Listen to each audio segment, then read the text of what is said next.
lectures, demonstration role plays and interviews with international experts in the field. Join me for a unique opportunity to expand your medical knowledge and clinical skills.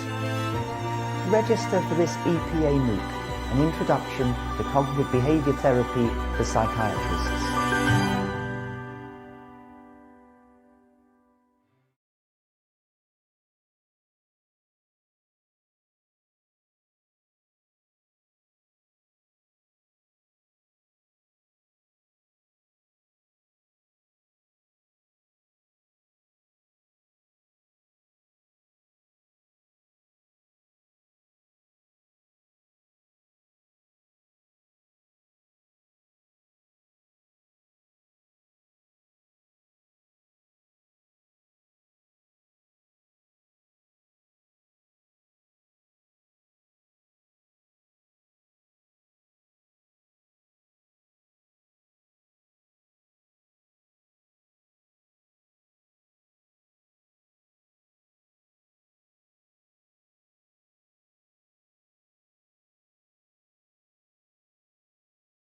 You may want some understanding of the principles of cognitive behaviour therapy to prepare you for a training case.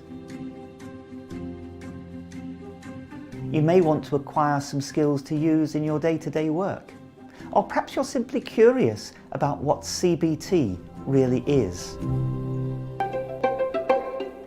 I'm Sterling Morey, consultant psychiatrist in CBT at the Maudsley Hospital and Institute of Psychiatry. I've been training psychiatrists and other professionals in CBT for the last 30 years, and I'll be accompanying you throughout the lessons. The EPA MOOC, Introduction to CBT for Psychiatrists, will allow you to understand the varieties of CBT, their evolution, the application of CBT to various disorders, its key clinical features, and the place of this important therapy in psychiatry today. The European Psychiatric Association has created this course to give you the flexibility to train whenever and wherever you like. Course videos are composed of mini lectures, demonstration role plays and interviews with international experts in the field. Join me for a unique opportunity to expand your medical knowledge and clinical skills. Register for this EPA MOOC, an introduction to cognitive behaviour therapy for psychiatrists.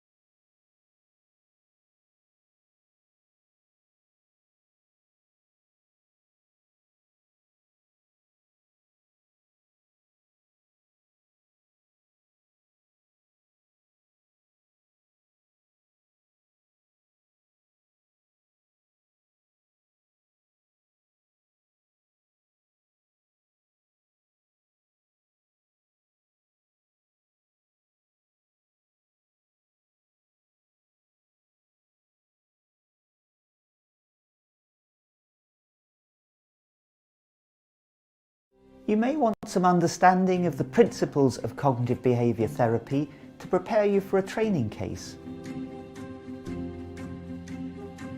You may want to acquire some skills to use in your day-to-day work. Or perhaps you're simply curious about what CBT really is. I'm Sterling Morey, consultant psychiatrist in CBT at the Maudsley Hospital and Institute of Psychiatry. I've been training psychiatrists and other professionals in CBT for the last 30 years, and I'll be accompanying you throughout the lessons. The EPA MOOC, Introduction to CBT for Psychiatrists, will allow you to understand the varieties of CBT, their evolution, the application of CBT to various disorders, its key clinical features, and the place of this important therapy in psychiatry today. The European Psychiatric Association has created this course to give you the flexibility to train whenever and wherever you like. Course videos are composed of mini lectures, demonstration role plays and interviews with international experts in the field. Join me for a unique opportunity to expand your medical knowledge and clinical skills. Register for this EPA MOOC, an introduction to cognitive behaviour therapy for psychiatrists.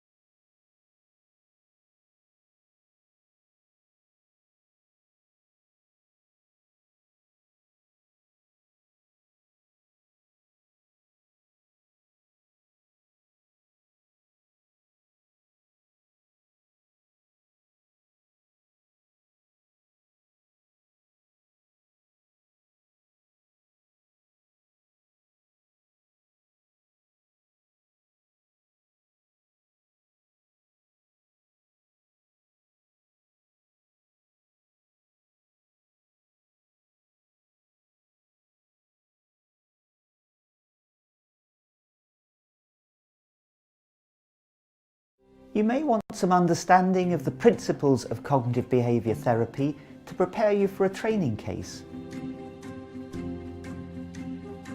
You may want to acquire some skills to use in your day-to-day work. Or perhaps you're simply curious about what CBT really is. I'm Sterling Morey, consultant psychiatrist in CBT at the Maudsley Hospital and Institute of Psychiatry. I've been training psychiatrists and other professionals in CBT for the last 30 years, and I'll be accompanying you throughout the lessons. The EPA MOOC, Introduction to CBT for Psychiatrists, will allow you to understand the varieties of CBT, their evolution, the application of CBT to various disorders, its key clinical features, and the place of this important therapy in psychiatry today. The European Psychiatric Association has created this course to give you the flexibility to train whenever and wherever you like. Course videos are composed of mini lectures, demonstration role plays, and interviews with international experts in the field. Join me for a unique opportunity to expand your medical knowledge and clinical skills. Register for this EPA MOOC, an introduction to cognitive behaviour therapy for psychiatrists.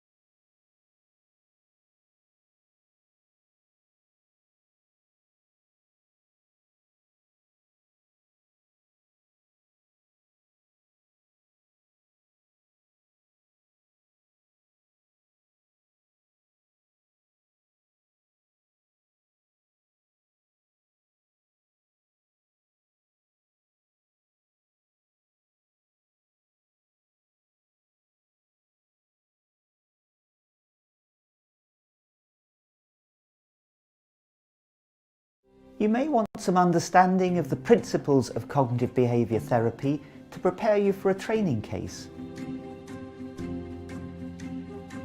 You may want to acquire some skills to use in your day-to-day work. Or perhaps you're simply curious about what CBT really is. I'm Sterling Morey, consultant psychiatrist in CBT at the Maudsley Hospital and Institute of Psychiatry. I've been training psychiatrists and other professionals in CBT for the last 30 years, and I'll be accompanying you throughout the lessons. The EPA MOOC, Introduction to CBT for Psychiatrists, will allow you to understand the varieties of CBT, their evolution, the application of CBT to various disorders, its key clinical features, and the place of this important therapy in psychiatry today. The European Psychiatric Association has created this course to give you the flexibility to train whenever and wherever you like.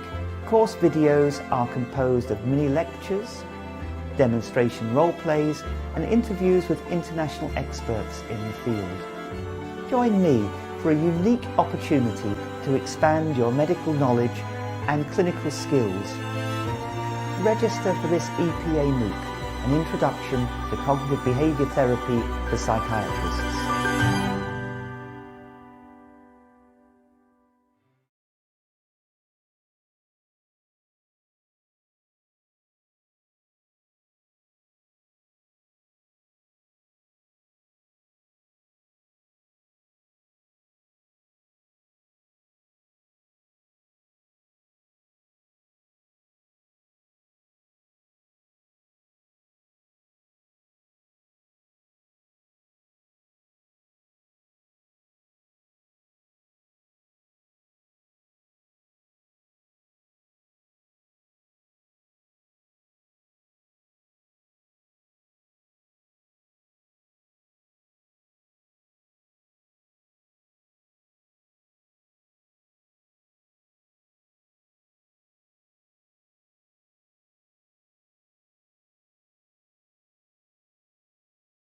You may want some understanding of the principles of cognitive behaviour therapy to prepare you for a training case. You may want to acquire some skills to use in your day-to-day work. Or perhaps you're simply curious about what CBT really is. I'm Sterling Morey, consultant psychiatrist in CBT at the Maudsley Hospital and Institute of Psychiatry. I've been training psychiatrists and other professionals in CBT for the last 30 years, and I'll be accompanying you throughout the lessons. The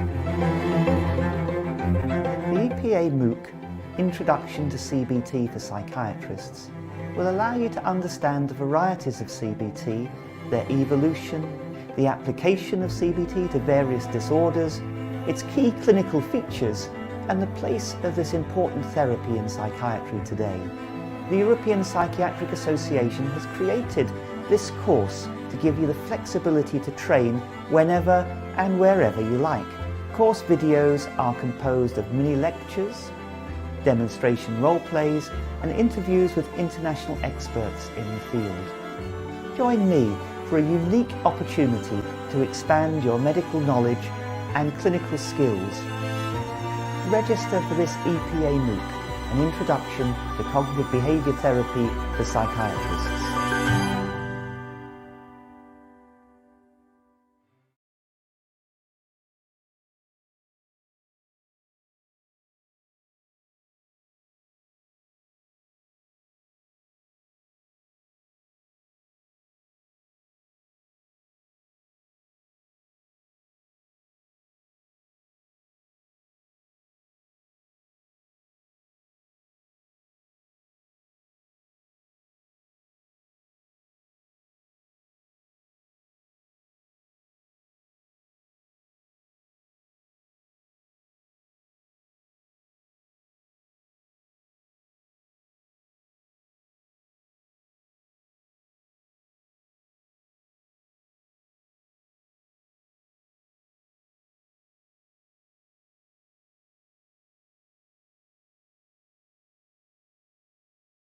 You may want some understanding of the principles of cognitive behaviour therapy to prepare you for a training case. You may want to acquire some skills to use in your day-to-day work. Or perhaps you're simply curious about what CBT really is. I'm Sterling Morey, consultant psychiatrist in CBT at the Maudsley Hospital and Institute of Psychiatry. I've been training psychiatrists and other professionals in CBT for the last 30 years, and I'll be accompanying you throughout the lessons. The EPA MOOC, Introduction to CBT for Psychiatrists, will allow you to understand the varieties of CBT, their evolution, the application of CBT to various disorders, its key clinical features, and the place of this important therapy in psychiatry today. The European Psychiatric Association has created this course to give you the flexibility to train whenever and wherever you like. Course videos are composed of mini lectures, demonstration role plays and interviews with international experts in the field. Join me for a unique opportunity to expand your medical knowledge and clinical skills. Register for this EPA MOOC, an introduction to cognitive behaviour therapy for psychiatrists.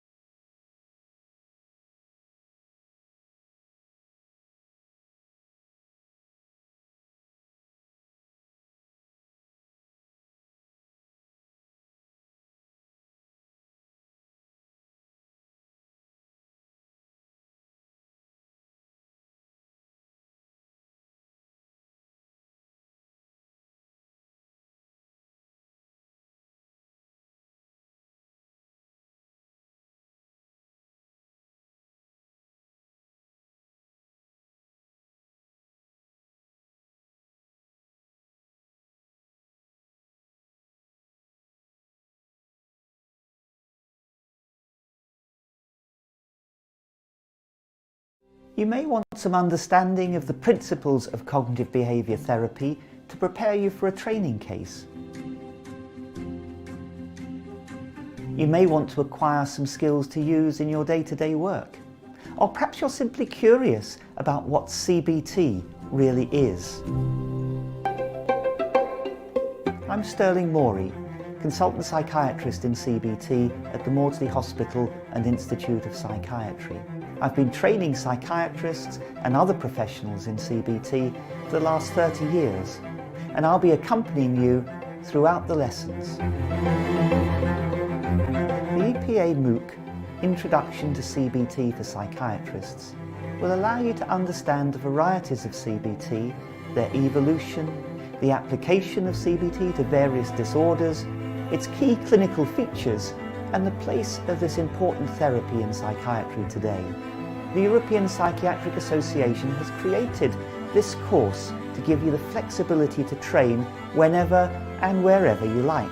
Course videos are composed of mini lectures, demonstration role plays, and interviews with international experts in the field. Join me for a unique opportunity to expand your medical knowledge and clinical skills. Register for this EPA MOOC, an introduction to cognitive behaviour therapy for psychiatrists.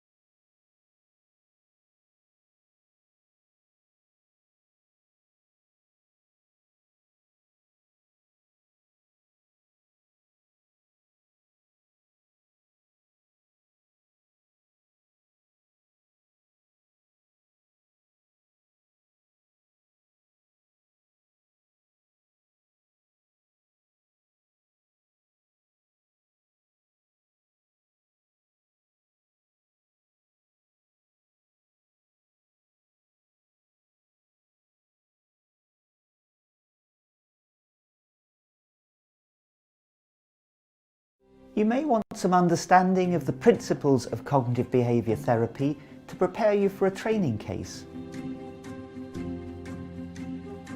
You may want to acquire some skills to use in your day-to-day work. Or perhaps you're simply curious about what CBT really is. I'm Sterling Morey, consultant psychiatrist in CBT at the Maudsley Hospital and Institute of Psychiatry. I've been training psychiatrists and other professionals in CBT for the last 30 years, and I'll be accompanying you throughout the lessons. The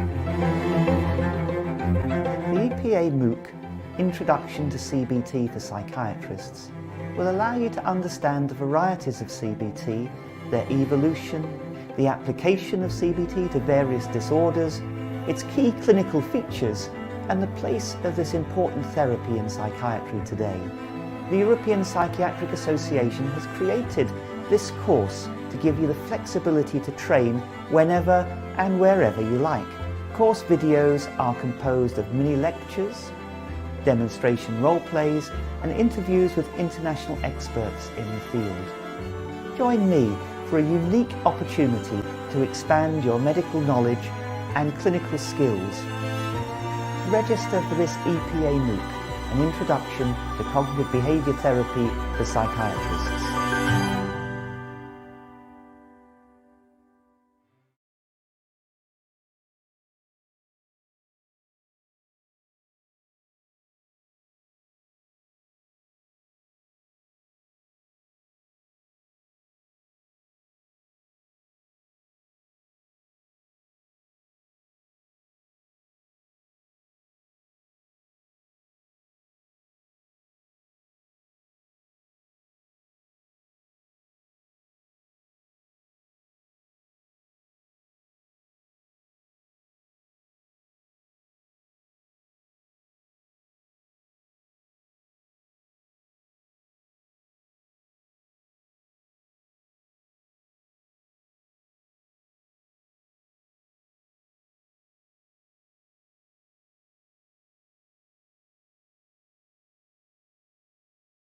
You may want some understanding of the principles of cognitive behaviour therapy to prepare you for a training case. You may want to acquire some skills to use in your day-to-day work. Or perhaps you're simply curious about what CBT really is.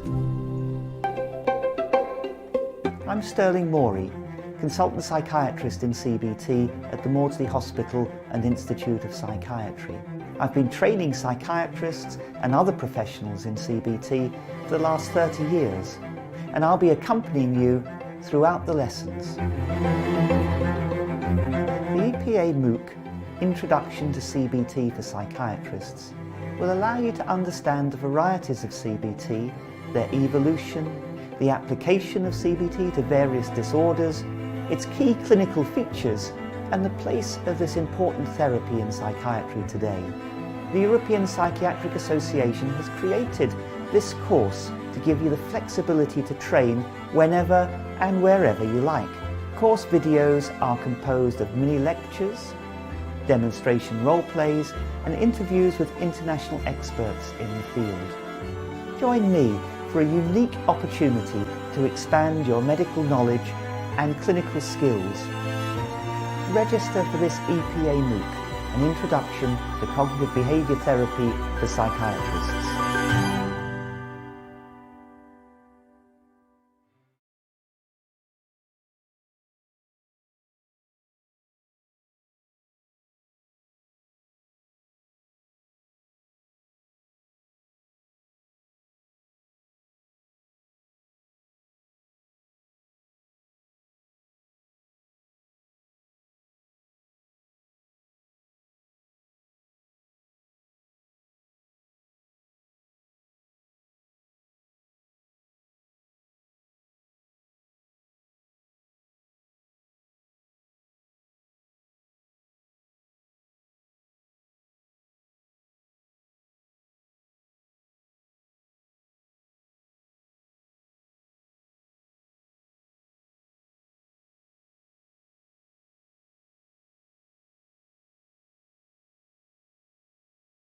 You may want some understanding of the principles of cognitive behaviour therapy to prepare you for a training case.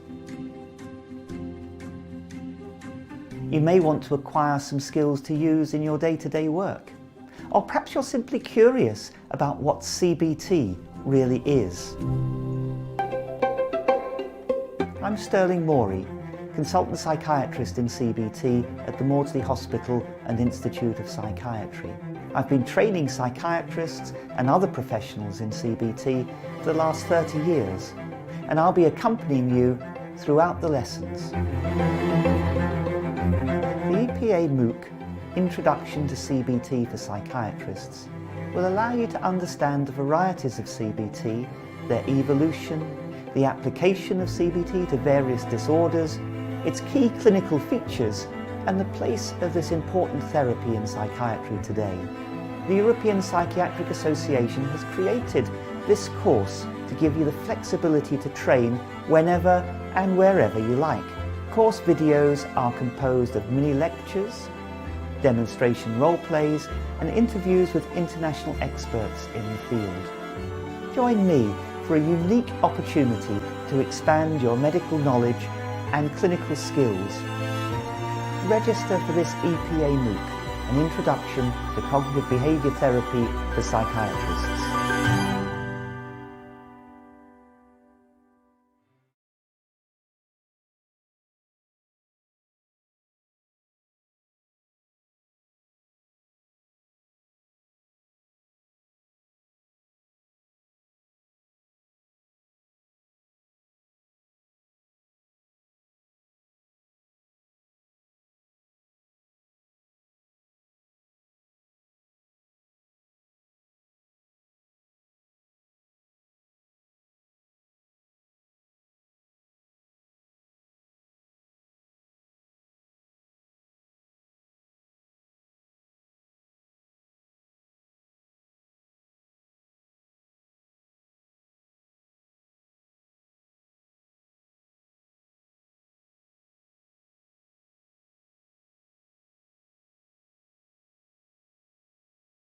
You may want some understanding of the principles of cognitive behaviour therapy to prepare you for a training case. You may want to acquire some skills to use in your day-to-day work. Or perhaps you're simply curious about what CBT really is. I'm Sterling Morey, consultant psychiatrist in CBT at the Maudsley Hospital and Institute of Psychiatry. I've been training psychiatrists and other professionals in CBT for the last 30 years, and I'll be accompanying you throughout the lessons. The EPA MOOC, Introduction to CBT for Psychiatrists, will allow you to understand the varieties of CBT, their evolution, the application of CBT to various disorders, its key clinical features, and the place of this important therapy in psychiatry today. The European Psychiatric Association has created this course to give you the flexibility to train whenever and wherever you like. Course videos are composed of mini lectures, demonstration role plays, and interviews with international experts in the field. Join me for a unique opportunity to expand your medical knowledge and clinical skills. Register for this EPA MOOC, an introduction to cognitive behaviour therapy for psychiatrists.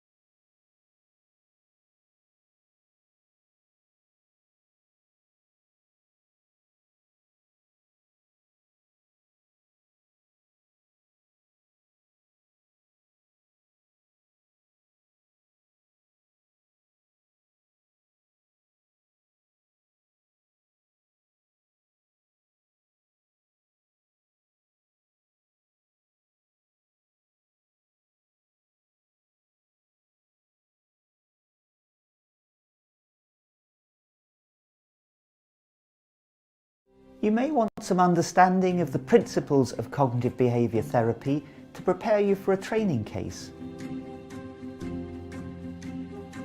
You may want to acquire some skills to use in your day-to-day work. Or perhaps you're simply curious about what CBT really is. I'm Sterling Morey, consultant psychiatrist in CBT at the Maudsley Hospital and Institute of Psychiatry. I've been training psychiatrists and other professionals in CBT for the last 30 years, and I'll be accompanying you throughout the lessons. The EPA MOOC, Introduction to CBT for Psychiatrists, will allow you to understand the varieties of CBT, their evolution, the application of CBT to various disorders, its key clinical features, and the place of this. Hello, it's a real pleasure for me to welcome all of you, even though I don't really see you, but I know how many of you were now online with this new e-forum. So it's a a new type of forum for the European Psychiatric Association. It's a kind of a e-forum.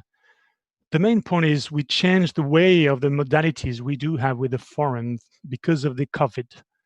The COVID was a crisis for all of us, and we all had a dramatic change of our practice for the last months, and that is definitely a huge change. One of the impact that had the COVID is the interactions we have with the other mental health workforces. All of the way we were working with the psychologists, the nurses, all the other mental health workforces was completely challenged with this new type of crisis. So we thought that was maybe a very good topic to discuss on, especially as there is a huge change now, but there's also the past and maybe also changes for the future. And the level of interactions between all of us in order to improve the quality of care is one of the very important aspects for the development of how we could enhance the treatments, the care, the follow-up that we propose to patients with mental health disorders. So I'm very happy that we begin this forum on the interaction between mental health workforces during and maybe also before and after the COVID so that we can have a large interaction. My colleague Matt Musion will join us a bit later representing Gamion. As you know, Gamion is one very important actor within the EPA, but also an independent, very active actor in the field of mental health care in order to improve our way to organize the care that we propose. So he will join us a little bit later. And we are, for this specific forum, very happy to have the introduction of Stella Kyriakides. You know, it's not so frequent that a commissioner is really being part of an aspect of a congress for medical doctors, and in this case for psychiatrists mainly. We really appreciate the commissioner being keen to support us, not only about the reorganization of care for the COVID, but also on this very specific aspect of interaction between mental health workforces. So without any further ado, please have a look about this keynote address from Stella Kyriakides, who's the Commissioner for Health and Food Safety, and I hope you will enjoy the short video shot that she very kindly sent us a couple of days ago. Thank you. Ladies and gentlemen, it is a great pleasure for me to join you today to discuss the mental health consequences of COVID-19 and the implications for society. As a psychologist, I am acutely aware of the potential mental health effects this pandemic has on all of us, especially people in vulnerable settings or circumstances. Mental health is an issue that historically has not received the attention it deserves at EU level. But one of the few positives to come out of the pandemic is an awareness that this needs to change. There is no doubt COVID-19 has changed the world as we knew it, and it has taken a particularly heavy toll on the most vulnerable population groups, the frail and the elderly, those with pre-existing mental and physical conditions, and those for whom staying safe at home exposed them to greater risk or abuse. Many people with mental health problems saw their care discontinued or channeled via online consultations. While e-consultations can offer effective alternatives and the pandemic has triggered real innovation in this area, we know it is not suited to every context or condition. Our health and care professionals have also been profoundly affected by what they have seen and lived through. They have quite rightly received applause and admiration, but many are experiencing anxiety, stress, trauma, and other mental health concerns as a consequence of their frontline work. We must work together to address this.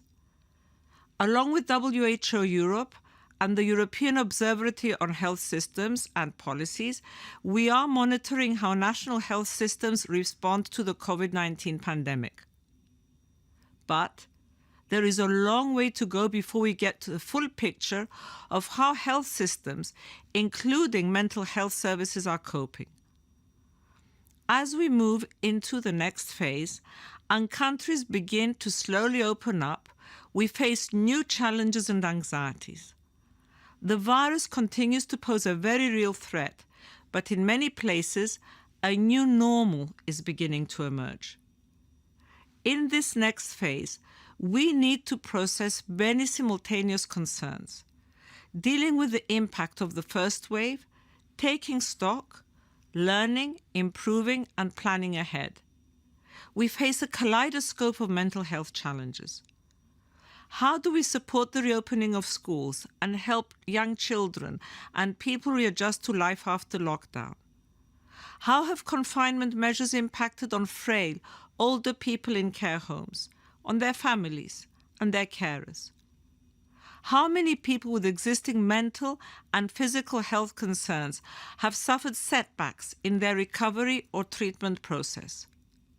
How do we address the reported increases in domestic and child abuse?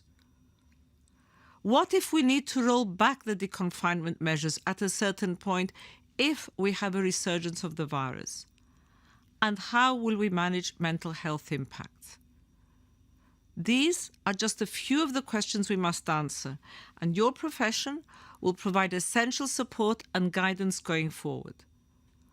As a very practical step, I want to highlight the dedicated network space on COVID-19 mental health support on the Commission's Health Policy platform. Nearly 50 groups have already joined this network from across the European health and social community, and I am delighted that your association is participating too.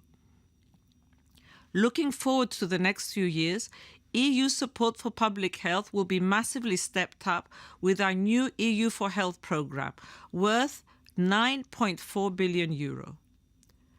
This will be a key instrument to support the road ahead. One of the key objectives of EU for Health is to improve the efficiency, accessibility, and resilience of health systems across the board, including mental health. Ladies and gentlemen, COVID-19 has reminded us how essential it is to work across disciplines, policies, and professions. You are right to celebrate the fantastic heritage of European psychiatry in this Congress. But we will never be able to vaccinate against the mental health consequences of COVID-19. And it is essential we work together to manage this aspect appropriately. I look forward to learning from your observations and wish you a very successful conference.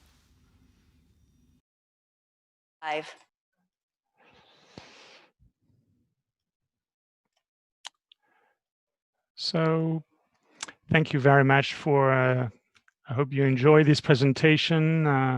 I think that we had a wonderful proposal, that we are on the good track, that these collaborations are extremely important, and that we should work on this aspect to improve the quality of interactions we have from different professionals. So you heard about the point that we are developing now this activity as an ambassador for the EPA.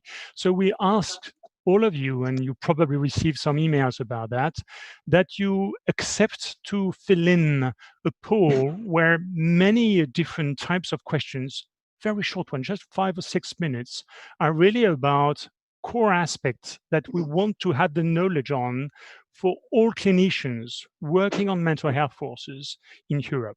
For that, we made the very first wave, and we're very happy then just 24 hours ago, we already had 550 answers. So I'm ready now to share some of the results that we made. And of course, this is completely about the results of this very specific polling. So let me share you my screen, showing how the results are on this aspect, showing some very interesting aspects.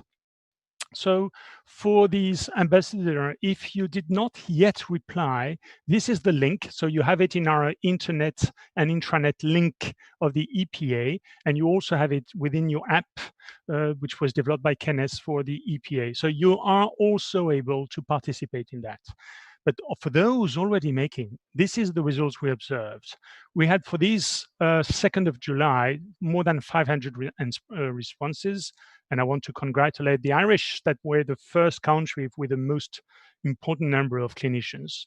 As you guess on the left part of the screen, we have mainly psychiatrists and psychiatric trainees, but I'm very happy also that other colleagues are working and participating in this pool. We have a majority of females. The majority of the age is between 30 and 50, and mental health care is usually at hospital or a mixture of hospital and private practice. Not a surprise, this is the usual profile of participants. So that's a very quick glance about the statistics, so we won't get into too much details, but I wanted to show two types of results. We've been asking clinicians all around the world what was the difference between and during the COVID period about the number of patients you saw. So there was a huge range of number of patients, and some of them, for example, are researchers with a very low number of patients seen, and some of them are seeing a lot of patients, but the average was around 100 patients a month. When we look at those being active in April, we see that we have a huge decrease of patients being seen. Nearly half of patients were seen during this period, and we all know that the demand was even more than before, so that's probably having an impact. The other aspect which was interesting is how many of our patients were tested, and only 1 out of 7 were possible to test during the period, which we know was also frustrating. And how we dealt with these infected patients is also interesting. We had 8% of our patients being COVID plus, which is in fact the average in many countries such as Italy, Spain, or France. And what was really interesting, because we've been focusing on this aspect, is that we were able to propose a hospitalization for those who needed it for a psychiatric COVID plus ward, which was specifically meant for these patients in order to protect our patients for spreading the virus. So that's for me also a very interesting news. About the very specific topic of our forum today, what is interesting is that we had the capacity to look at how are the interactions with different mental health workforces, usually and then during the COVID period. And that's the first example with the nurses. I won't get into too much details, but the main idea is just to have a kind of glance. Our interactions with the nurses usually is very important. We have a large majority with a regular and always type of interactions with nurses. And as you can see, during the COVID, there's a little shift for the left, which means we had a real important impact on the way we interact. The second one is about psychologists. Once again, we have a huge level of interactions, maybe a little bit lower than nurses, but the impact during the COVID is even larger, with nearly half of our interactions being considered as insufficient during the crisis. When you look at the interactions with physiotherapists, it's a little bit different. We have much less interactions, and this is not a surprise because, for example, not all wards do have physiotherapists, and the impact is even larger for those having, during the COVID period, a level of interactions which is relatively poor. Occupational therapists have a little bit larger interactions usually, and a huge interaction during the COVID. So this is probably one of the interactions which was the most touched upon by the COVID.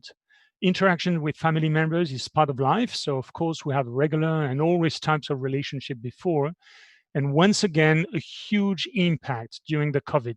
Not a surprise, because we know, for example, that visits were forbidden in some aspects. For policymakers, we have a relatively few interactions, and the interactions were also negative, nearly all of them. So just to make it very quick, because I don't want to bother you with many results, but this kind of ambassador activity, asking all of you about some crucial aspect of life, is one way to go for the EPA, and you're going to hear more about that.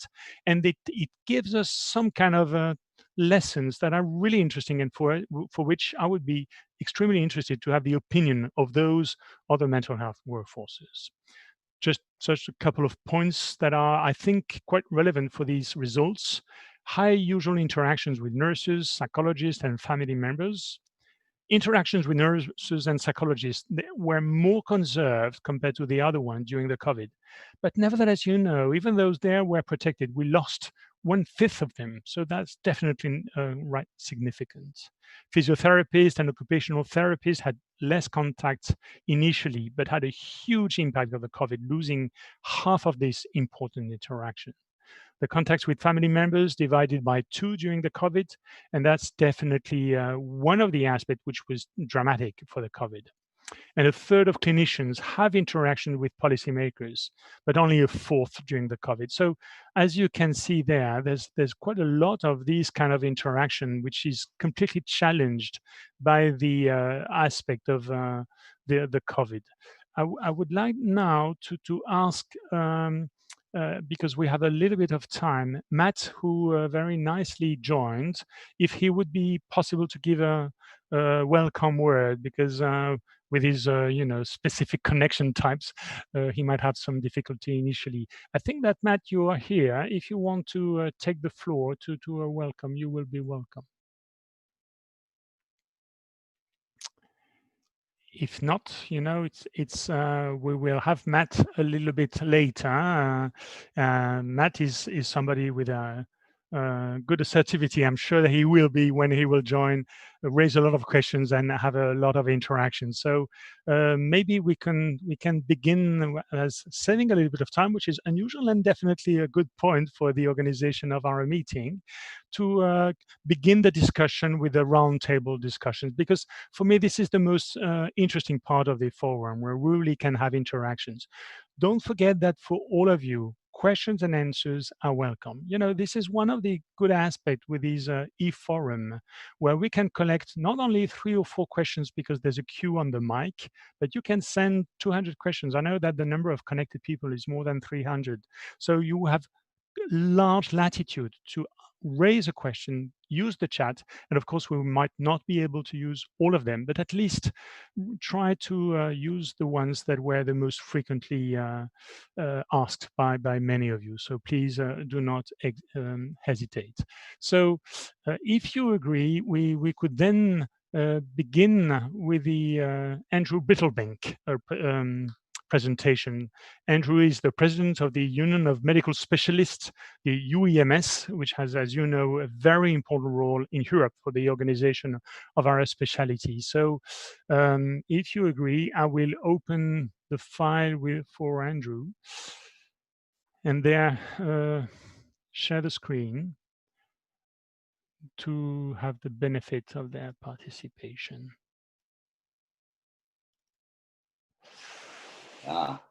Brilliant. Thank you, Philippe. I hope you can hear me clearly? Absolutely. That's perfect. Thank you, Andrew. Your go. It's wonderful to be able to participate. I know we're all entering interesting times at the moment and learning new ways of communication. And this is a real joy to be able to speak to you from the sunny northwest of England. Well, actually, it's not sunny; it's pouring with rain, but it always does round here. But I hope everybody else is having a glorious summer. I've got a 5 slides to share with you. And first of all, I'm going to say something about what the European Union of Medical Specialists is, a little bit about what we do and how we do our work, and share then some reflections on how that work is being affected in the light of the COVID pandemic. So first of all, about UAMS.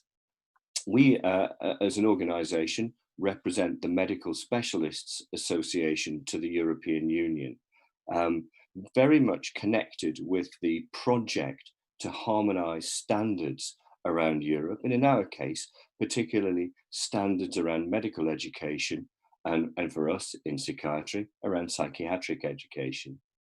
UAMS is composed of a council of national medical associations, which represent each of the countries in the European Union, the European Economic Area, and I should also say, sadly, not sadly the United Kingdom participating, but sadly that the United Kingdom is not participating as a full member of the European Union.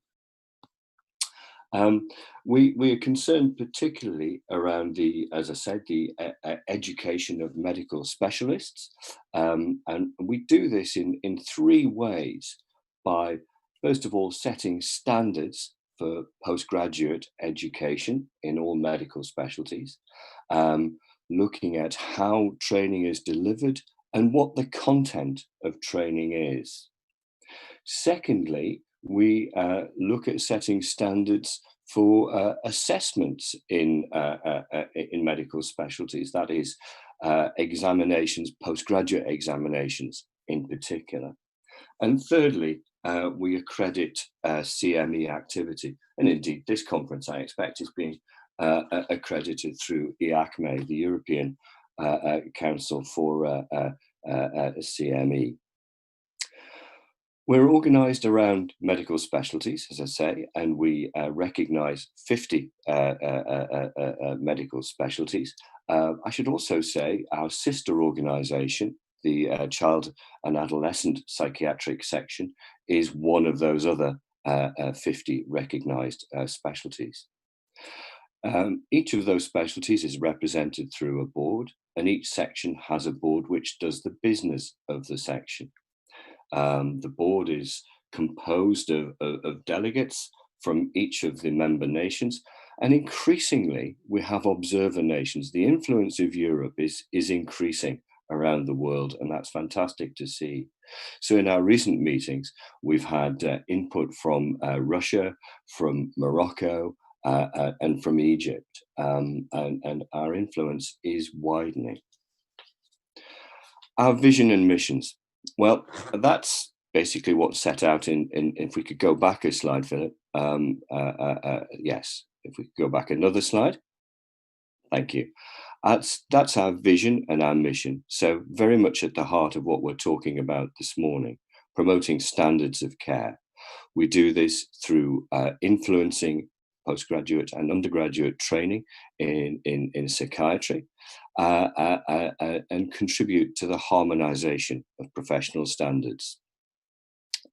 Our current business consists of really the content of learning and the how of learning, setting a framework for competencies and for agreeing the training requirements, which is very much how psychiatry is taught and learned, the balance between experiential and theoretical learning, and setting standards for that learning. And those standards very much are based upon widely recognized standards in the community of medical education around the world. The document around training requirements is then agreed by the UEMS Central Council, and to date, almost half of the 50 or so medical specialties in Europe have a training standards document that's been approved by UEMS Council. So let's move to the final slide about how our business is being changed in a post-pandemic situation. And again, looking at the content, the what of learning and the how of learning. I think from reflections from many colleagues around Europe, maintenance of core medical competence has become a major issue. So dealing with the physical health aspects of COVID, as well as the physical health aspects of caring for our patients.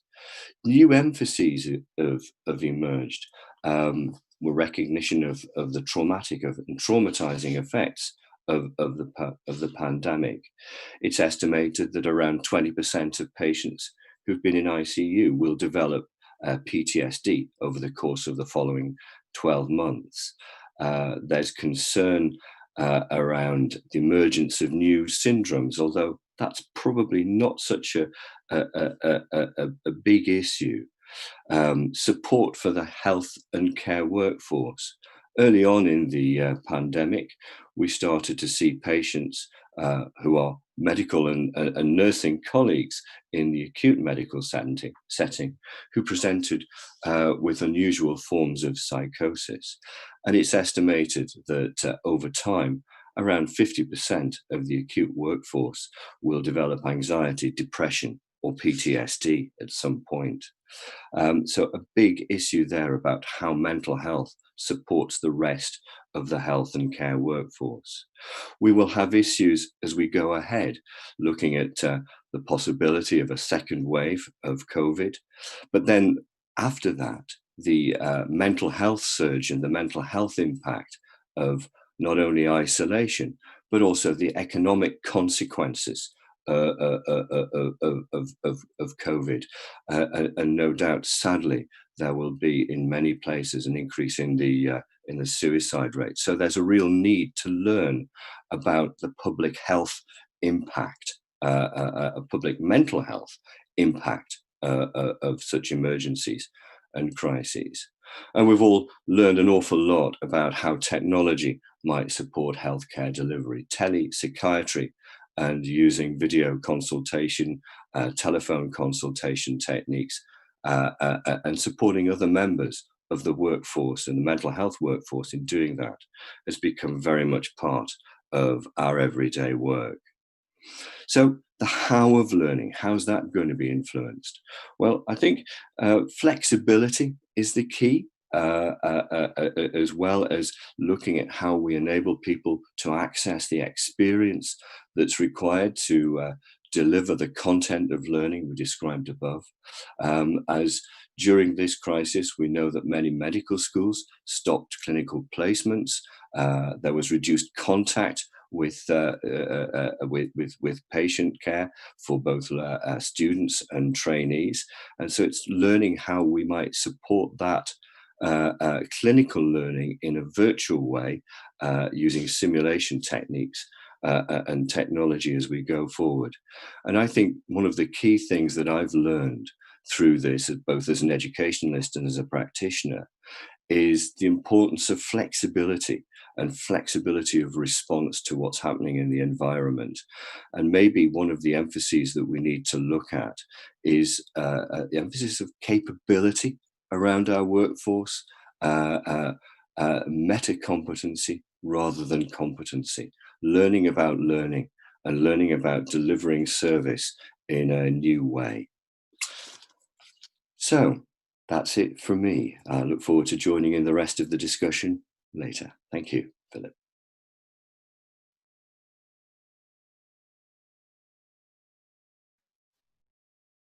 Thank you. Definitely interesting presentation. The screen is back, I guess.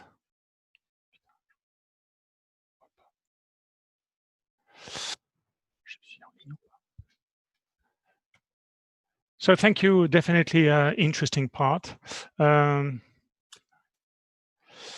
Andrew, your presentation was really nice.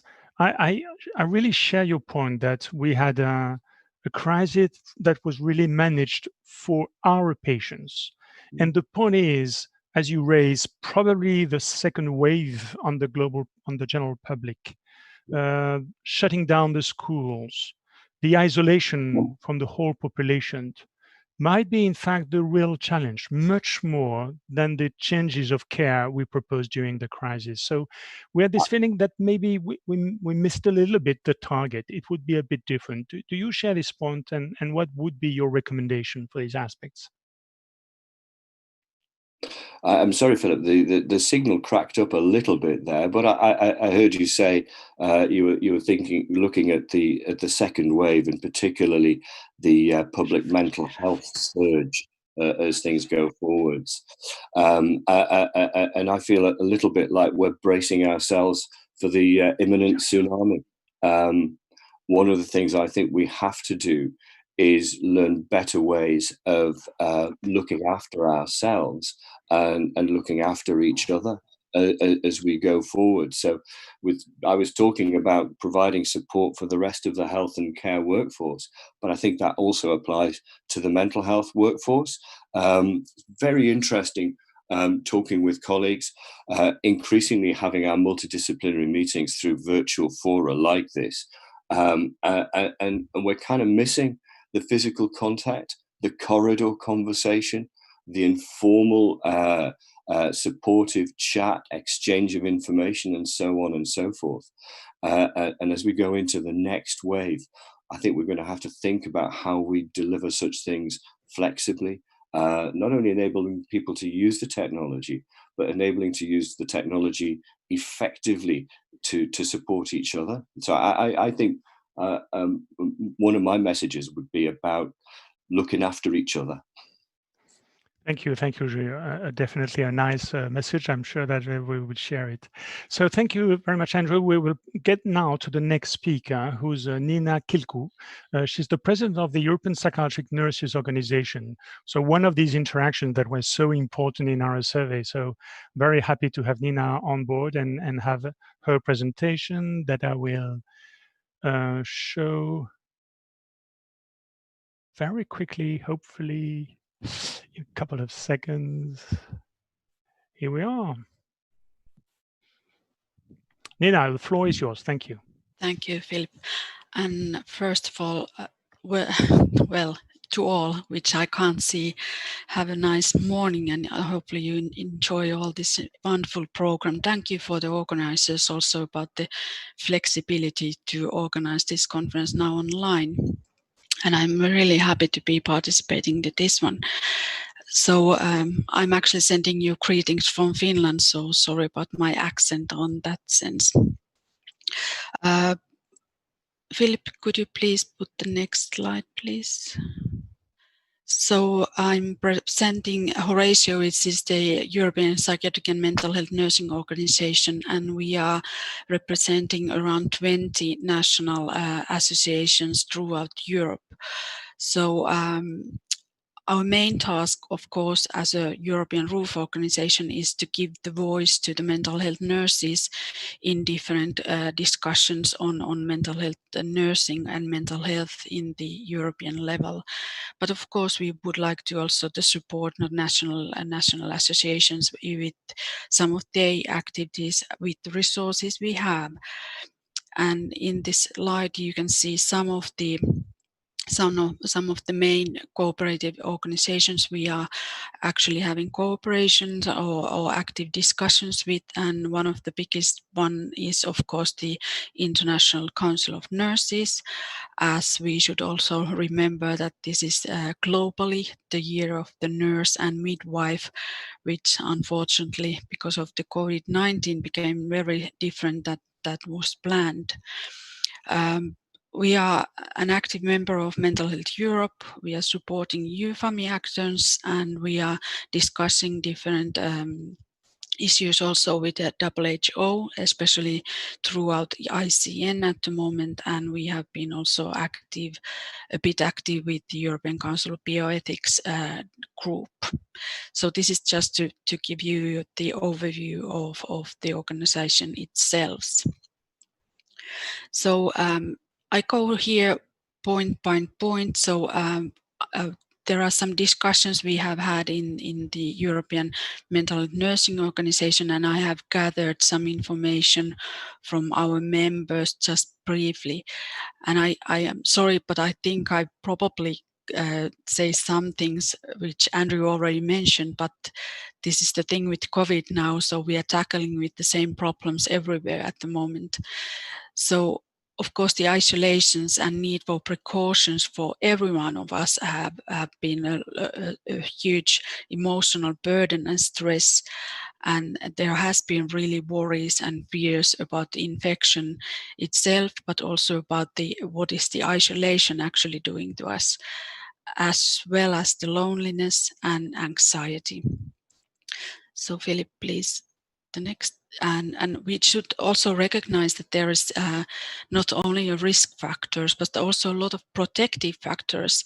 And we do recognize the resilience factors in individual, family, and community level.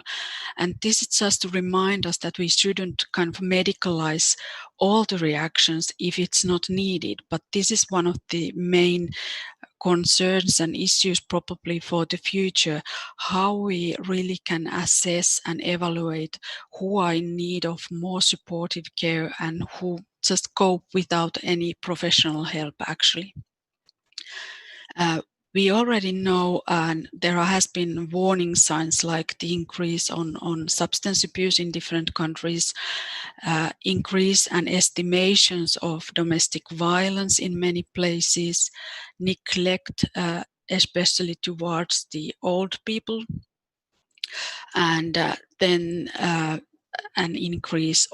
some increase in suicide rates has been reported. And yet at the same time, in some countries there has been a kind of underutilization of mental health services. So there has been less contacts to mental health services, like actually Philip already presented after the survey. So people have probably hesitated to come to the services, and this is not a good sign for those who really need our services. And at the same time, the contact with these different helplines have increased in several countries. So there has been also need for more competent mental health professionals working in the helplines, many of them being voluntary there besides their daily work. And then, of course, we recognize some of the vulnerable risk groups.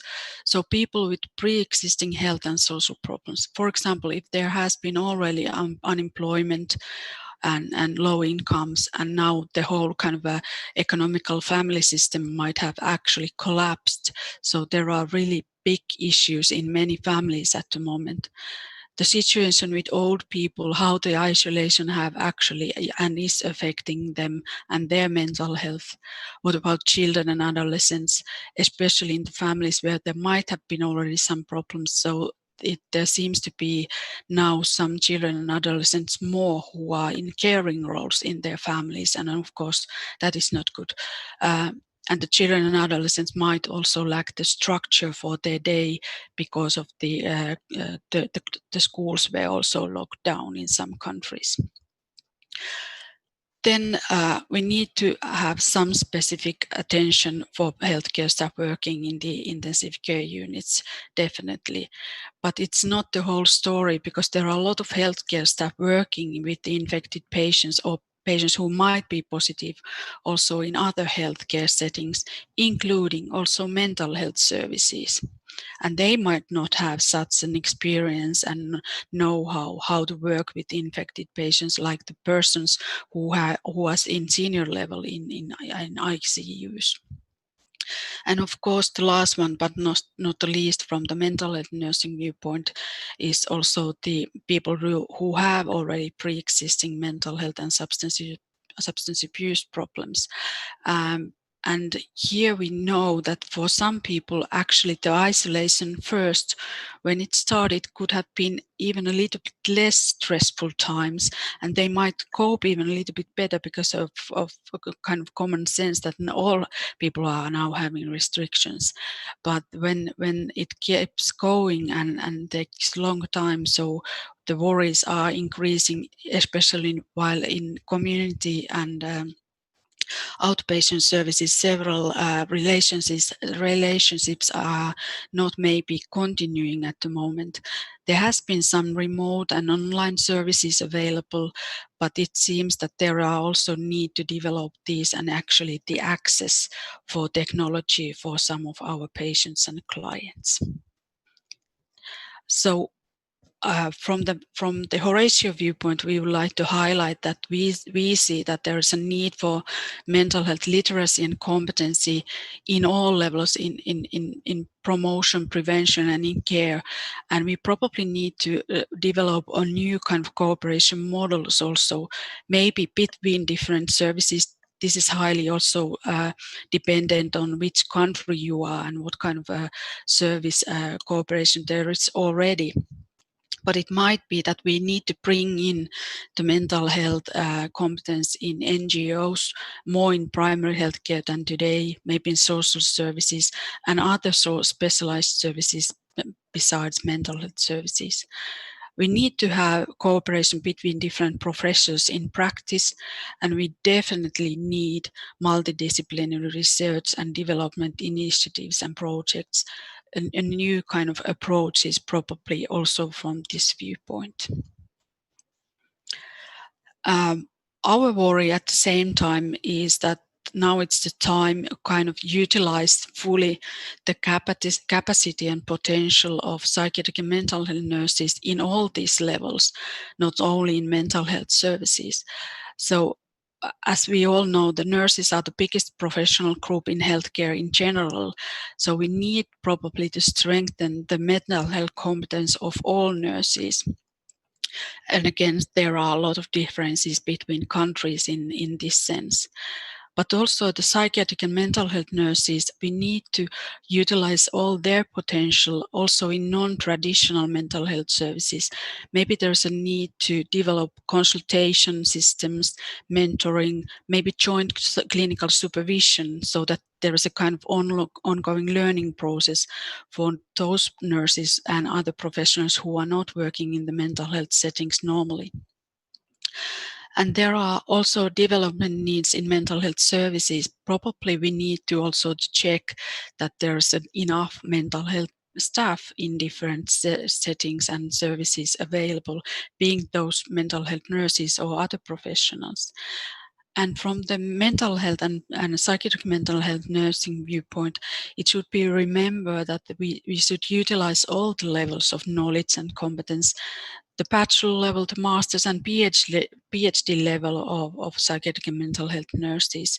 So to get the full potential to fight against this joint enemy of us. So there is a lot to do with all for all the professions.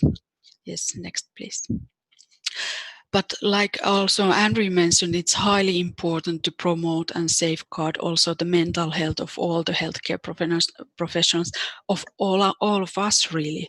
So, but we need to recognize especially those who are in risk of fatigue or compassion fatigue and even vicarious trauma because of the PTSD. We should be sensitive for short and long-term consequences and be able to meet these.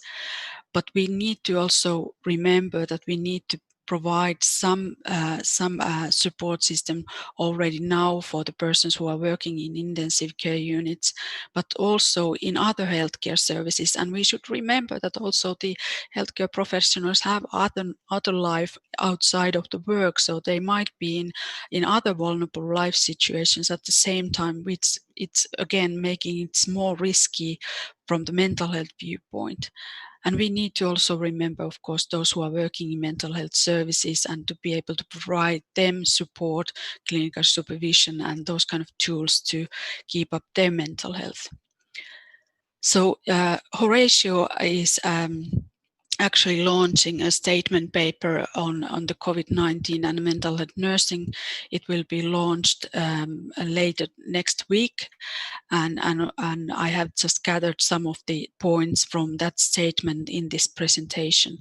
So here in the end, you can see all our contact details, and this is my time to say thank you and let the next speaker to continue. Thank you. Thank you, Nina. Very interesting presentation. Just before you leave the floor for the other speakers, we had an assessment in my hospital where we had 2,000 tests. We observed that the rate of those COVID plus was 4% for our inpatients and 11% for the nurses and caregivers. So we were really struck by the point that, in fact, definitely the nurses, especially those on frontline, were really exposed to the disorder. Because of all these consequences on the psychological well-being of nurses during this crisis, we're quite struck by the point that it was a different type of activity they had during the COVID crisis, much more technical, but focused on the virus instead of more mental health care. That's probably also is involved in such a huge change of the everyday practice. How much do you see this aspect as being one of the risk factor for the burnout, the fatigue, or even the PTSD that you've been talking about? Yes, definitely. What we saw in many countries is that the nurses they will need to go to work with the infected patients, even though they might get 1 day training, extra training or something. So they needed to go to work in very different settings rapidly. And we are especially worried about the nurses who are in very early stages of their career, and there has been also nursing students working in those kind of environments. And probably some of the audience already see last week, for example, the CEO of ICN, Howard Cotton, was actually tweeting that while there has been now this huge number of people dying globally, we don't actually know how many of them are healthcare professionals, and that's a real scandal. We don't have statistics of how many have actually died because of this. What we know from the mental health nursing viewpoint, not exact statistics, but there has been news that the level of fatigue, the burden has been so hard that unfortunately we have some nurses who have committed suicides also, and probably also other healthcare professionals. So this is a real threat for the mental health of the nurses. Absolutely. And I like your point that definitely we need data, we need the information, we have to know exactly what are the consequences. So thank you very much, Nina. I think now it's time to get to Christoph Steinbach. Christoph is responsible of the European Federation of Psychologists Association, and we have now more important interactions with this important association with a memorandum of understanding. So I'm very happy to give you the floor, Christoph, for your presentation. Thank you. Well, thank you very much, Philip. And I will show my slides. Here we go. Thanks a lot for the invitation to join this virtual round table representing EFPA. I would like to give a short comment on the perspective of psychology, might be from 38 different countries of the European continent because they are members of EFPA. So it's about the psychological perspective. And when we are talking about interaction, then of course we have to realize that interaction depends on who takes part in this interaction. So it's the client, of course, the psychologists and the members of the other professions. And all of us, we are part of different social systems and environments. And this makes it complicated, complex, but of course also it makes it interesting. And if you ask a psychologist the answer about interaction, then the answer might be it depends. And we see it depends also on the time which we need to overcome the COVID crisis. We are still in it, and the conditions change the longer the crisis lasts.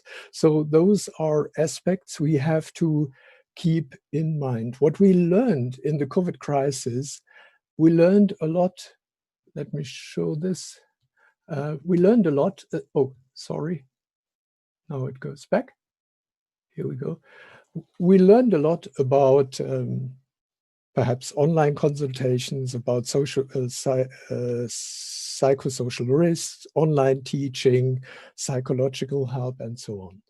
And the point is that we now have to learn about how can we use all these learnings for enhancing and making better our communication and interaction.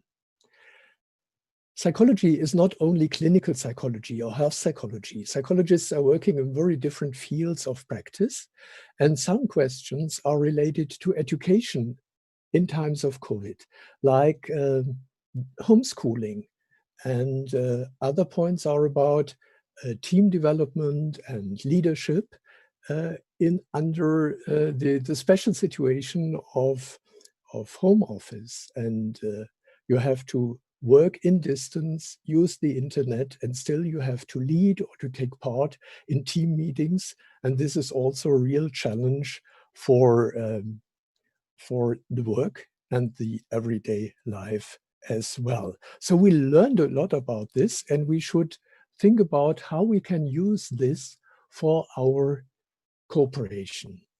Another point is that information during the COVID crisis has been most important. Information to the open public, information to other professions, and of course information from the European Federation of Psychologists Associations to other psychologists. So we learned a lot about how to give that information. We used webinars, and when it comes as an example to online counseling, then we also had a webinar on this. And this is a topic, an issue, which surely is interesting for other health professions as well. So for the future, let's think about how we can open up those webinars, how we can invite colleagues from other professions to join so that we can learn together, which will also strengthen our cooperation in a very good way. In addition, our association had an expert group working on online counseling, our experts on e-health, and they gave some recommendations for this. And this might also be interesting. You see that it will be published these weeks in a journal. So you see the reference in here as well. And now the next slide. I would suggest to have again a look on our statement, on our consensus statement, working together towards an effective and influential mental health workforce in Europe. This is a statement which has been written by different associations. You see them down here on the slide. And it has been written in 2017. And what we could do is have another look on it and think about now if we see all those different aspects and the ideas we had and the goals we had, the aims to work together, what has changed during COVID-19 crisis. And in this way, update our consensus statement and have something like a guideline to enhance the cooperation in the future. And especially when it comes to the workforce survey, we could have a look on how this changed during COVID. And another aspect might be health policies. Where are we after the COVID crisis with this respect? Well, I would like in the end, I see that as we are now here together on a virtual roundtable, I guess that our cooperation actually is good. The workforces of health in Europe, the cooperation, the collaboration is in a good shape. But still, we can make the world a better place, so we should make our cooperation better. And COVID challenges us, challenges all of us, and as we learned, similar problems we are struggling with. So the cooperation might also help us to enhance the resilience of our interaction and in the end help our clients. So thank you very much for your attention. Thank you, Christoph. Thank you very much. Can you stop sharing your screen, please?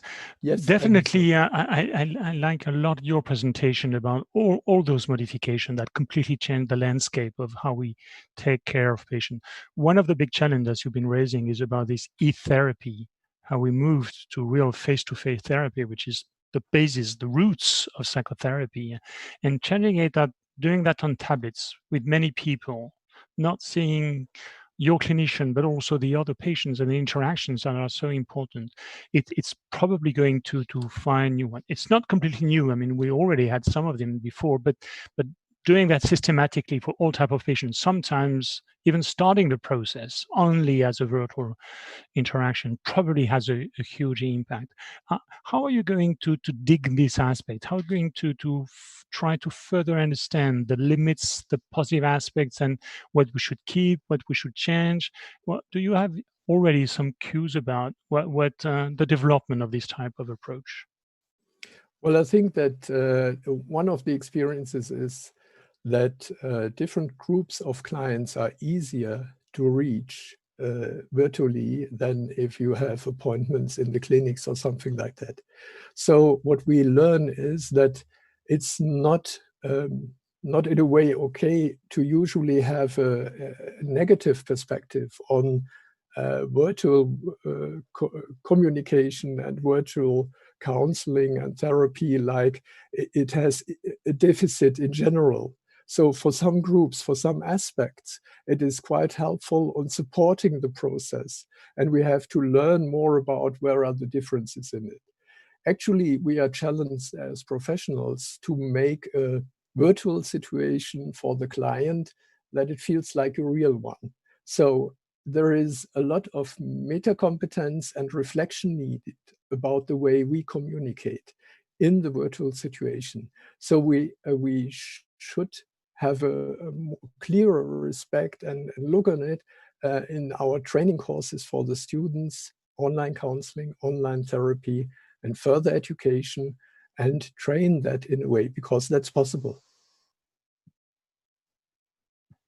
Thank you, Christoph. I also hope a lot that the progress at the numerical level will also facilitate all these aspects. And I guess that, you have an important role to explain the engineers about what aspects are so important for this empathy, the social interaction. So hopefully we will drive this progress in a more fruitful way. And the EPA would be very happy to participate and help you in this aspect, because they are. Let's do that together. Absolutely. Thank you. Thank you very much. You're welcome. Thank you, Christophe. I think we have time now to go to George Sterku. He's the president of the European Federation of Psychiatric Trainees. And George, the floor is yours. Thank you.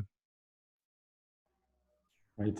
Thank you very much, Professor. Is everything working fine? Is the microphone working and everything else? Right. So yes, my name is George Sterku. I'm the president of the European Federation of Psychiatric Trainees. We are a federation that represents national trainee associations from 40 different countries. We just admitted our last two countries, Montenegro and Armenia, just today, when it's also our General Assembly, such as life and things in the coronavirus times. Basically, I will be talking about the role of the trainee in the interaction among mental health care workforce in Europe. I'll just share my screen.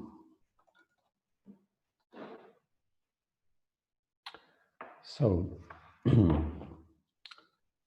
our federation represents the consensus of psychiatric trainee association across the European countries and advocates for what training should look like regardless of country.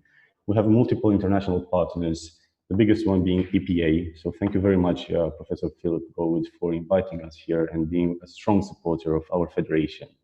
Of course, we also work very, very closely with the UEMS, where we're doing our best to help them in gathering information about the training programs in Europe and just working on how to really improve it. Our federation grew in the last basically 30 years from just 9 represented countries to 59 during our virtual forum that's happening right now, basically this year. It really, really took a toll on us, the coronavirus situation, because we had to completely change our forum, where we get to meet everybody from all over Europe and discuss and learn their stories. So basically, what we did in the last month was to discuss with all participants at the forum and organize multiple events in the pre-forum period. And we had invites from Romania, my country, but we also had invites from Lithuania, from Germany, from Malta, from the UK, from Russia, from Italy, from France. And this was just the invited speakers, but we also had multiple other presentations, even from the overseas, from Brazil, for example. And what we did learn was, and the topics of discussion was, are psychiatric trainees obliged to work on COVID wards? Were psychiatric trainees obliged to work on emergency wards to help with triage of COVID-19 patients? Compared to the times before the COVID-19 measures, how much time was spent on clinical supervision, practical training, for example, under the supervision of a mentor or a specialist? And in what way did the COVID-19 measures affected formal training in psychiatry? Basically, this study is still underway and we're still gathering information on it. And we can't really share the data on it until Monday. I'll mute myself and I'll leave it off. Right. Bye. Right, let's get back. So what we did is had this topic of discussion all along the forum. So basically what I'm saying now is not actual data, because we'll only have that on Monday once our forum is over. But this is a first-hand, I don't know, talk about our experience, or what I learned talking to all of these amazing people that joined our forum, all presidents of the national trainee associations. What we did learn, for example, let me show you on our site what we also did in order to gather as much information as possible during these days.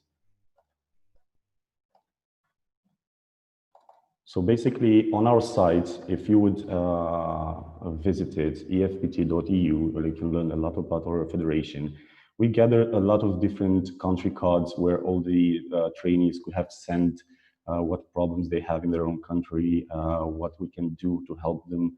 But we also gathered posters entitled to the 2020s, 2030s, what will change in psychiatry in the following year from your point of view as a trainee? What do you think changes? And of course, here we've been discussing a lot of different things, mostly, for example, about psychedelic treatments and also change in legislature. But of course, a big part of it was the management of the psychiatric patients with COVID-19, and how did COVID-19 change training programs, or the way you interact with your patients, or with the mental health team, basically. So this is just one of the examples. We have about 30 different, 40 different posters delivered by each NTA. But this is a very good example done by Dr. Pavel Tranchik, which is our past president of the EFPT, and he's the president of the section of young psychiatrists in the Czech Republic Association, and he's also the head physicians of the psychiatric hospital in Bochnice. And as you have seen, for example, in the Czech Republic, the Ministry of Health of the Czech Republic launched different wards for acutely ill psychiatric patients. Right, so this is the way we gather data, and we had this very long conversation, multiple in different nights and different settings, about how everything changed. So going back basically to our questions that I presented earlier, 1 second to just share the screen back on the PowerPoint. So regarding these questions, this is the survey that we have sent to every single member country and participant. And again, I will have the data, and I will be able to share it, because we also have a partnership with EPA on this, because of Mariana Pinto da Costa, which chairs the early career psychiatry section of EPA. So through our partnership with them, we will also share this data with EPA. Basically, what we have learned during all these days is that psychiatric trainees were obliged to work on COVID-19 wards. Most of the countries, psychiatric trainees have been changed overnight to fulfilling multiple roles. So basically, trainees that just started, there were even countries that in which overnight, just finishing their their university, just in 1 week, they went straight to COVID-19 wards. For, I don't know, I think in Poland was it, or I may be wrong on this, but people were fastly trained to intubate, and they received very quick and fast courses on how to act in intensive care units, for example. Basically, in almost every single country, psychiatric trainees were obliged to somehow work on COVID-19 wards, both in the capacity as a psychiatric trainee, but in a lot of different countries, they have actually been sent to even intensive care units, or retrained for a pneumology rotation, for example. Were psychiatric trainees obliged to work on emergency wards to help with the triage of COVID-19? Yes, indeed. We have been so this completely resetted the role of trainee in the mental health task force. And not only in that, for example, in Romania, in the hospital that I work in, which is the biggest hospital here, Obreja Hospital in Bucharest, Romania, with over 1,000 beds, and trainees have been sent in a triage to make sure that everybody that joins doesn't have a fever, hasn't been in different countries that could point out to possible infection. Compared to the times before the COVID-19 measure, how much time was spent on clinical supervision under a mentor or specialist. So these were all affected. This is what we learned from all the trainees, basically formal training, everything changed. But this doesn't have necessarily something to do with the mental health task force. So yes, indeed, the training point of view has been completely reset by the COVID-19 setting, basically. And all the trainees have really seen exactly what it is to go through an emergency crisis. And this goes to prove that this part of our development and this part of being a doctor, the first years, when you're a trainee, it just goes to show how flexible we are. Just goes to show how what an important part of the mental health task force we are, and that in crisis times, we get to adapt really fast, and we get to take our part, and we are very important. And I'm very happy that Professor Philip Gomez was understood this and invited us here. I would like to thank him one more time for this. Yes. It is our pleasure to have you on board, because this is you are the future. So definitely we have to be also with the next generation of psychiatrists. George, one of the aspects you've been stressing is the point that a lot of trainees had to get to a new ward type of activity, completely different from everyday activity. In our hospital in Paris, in Sainte-Anne, we had a lot of volunteers. Many of them were in fact asking immediately to be part of it, because knowing that it's a huge crisis and we're going to need a lot of people being on strike. So in fact, we had no one being obliged to, because the number of volunteers was extremely high. Did you have some differences in different countries? Because I know that the level of request might be completely different from one country to the other. We all already know a lot about the difference of the prevalence of the COVID in different European countries. How did you have kind of information and glance on what about differences in different European countries of the level of pressure to get to this COVID activity instead of the usual mental health care? Right. Yes, we did notice, because how the reason behind me giving you this answer is not necessarily scientific. So we didn't make a survey or anything, but we do have multiple social media platforms. We have a WhatsApp group with all the presidents of all the NTAs and all the delegates, and all throughout the year, we're keeping in very, very direct contact with them, and we got to see direct and very fast reactions to what was going on. And yes, obviously, in the country that were most affected, for example, Italy, we were receiving daily reports. They were saying, look at how things are going here, look at how much work. And then there were other countries that had started to spike the rate of infection as well. They were messaging us, they're making us go to intensive care units and starting our training program in pneumology. And yes, we did observe that in the countries that started to spike and that the rate of infection was higher, obviously the trainees from those countries were being asked or were volunteering to do it, to get retrained and fastly adapt to this new situation. Thank you, George. These aspects will be developed also in other symposia of the Congress, because we have many on them. It's just a huge crisis. Just a very last short questions about the important points you raised on the impact of the courses, trainings, especially, I have the experience of young ones stopping their training for being an intern to get from a resident to a researcher for 1 year, because they want to have some practice, sometimes getting to a PhD. This year was a disaster. because they could not include patients in the most important period of their year. And usually the exams were also completely transformed. Do you have a kind of feedback for the residents on the impact they could have on the, as you said, for the usual training to become a resident and validating the exams, and also for the aspects of those being also involved in research? Yes, well, two of the questions actually that I presented earlier, that is part of our country survey that we send out every year, refers to exactly this. We're still waiting for the reports because, as I've said, our annual forum is taking place right now, so they still have a few days left.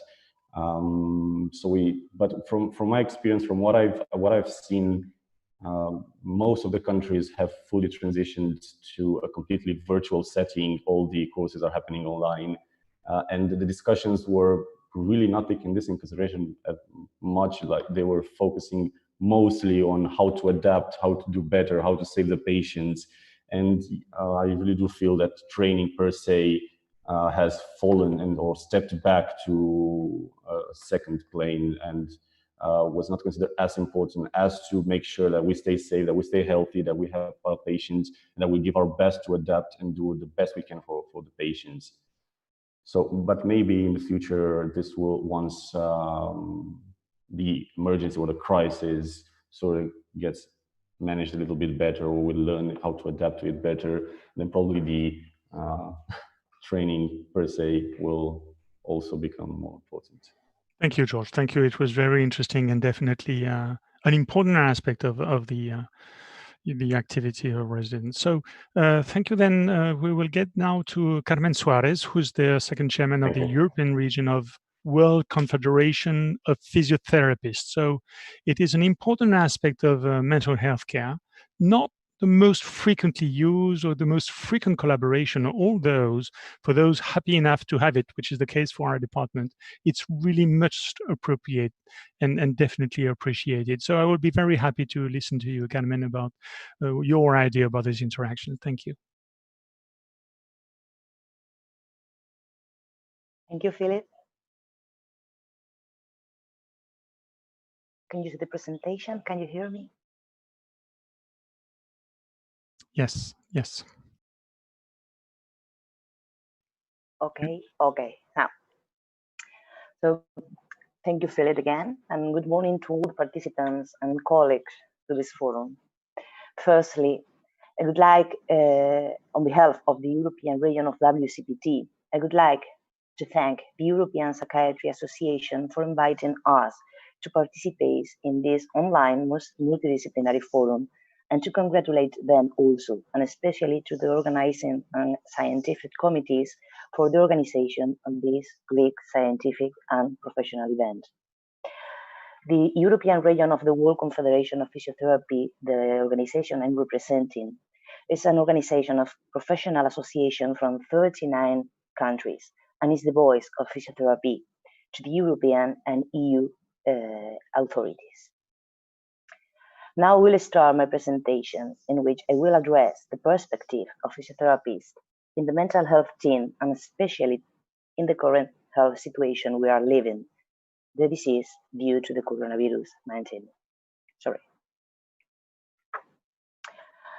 As we all know, mental health defined by WHO is related to the promotion of well-being, the prevention of mental disorder, and the treatment and rehabilitation of people affected by mental disorders. The WHO's mental health action plans recognize the essential role of mental health in achieving health for all people. Epidemiological studies show that depression, stress-related conditions, long-lasting musculoskeletal disorders, and anxiety affect millions of people worldwide, often having negative consequences for their ability to work and quality of life. People suffering from mental health problems often have somatic symptoms, representing a major group of patients seeking help from physiotherapists over the globe. Physiotherapists in mental health play a key role in the multidisciplinary team and interprofessional care, and their interventions are based on the available scientific and best clinical practice. Physiotherapies in mental health provide health promotion, preventive health care, treatment and rehabilitation for individuals, group and in-group therapeutic setting.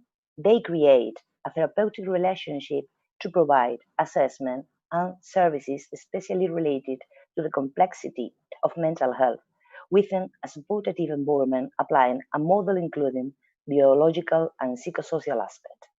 Physiotherapy in mental health aim to optimize well-being and empower the individual by promoting functional movement, movement awareness, physical activity and exercises, bringing together physical and mental aspects.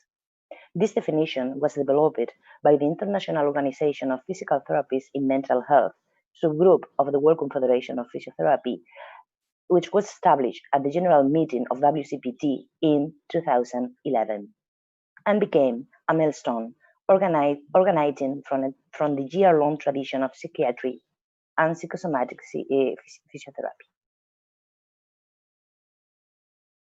Physiotherapy, mental health care, and psychiatry mostly treat individuals with mental illness suffering from physical disabilities, but also offer additional contribution, given that physiotherapists have the knowledge of human movement.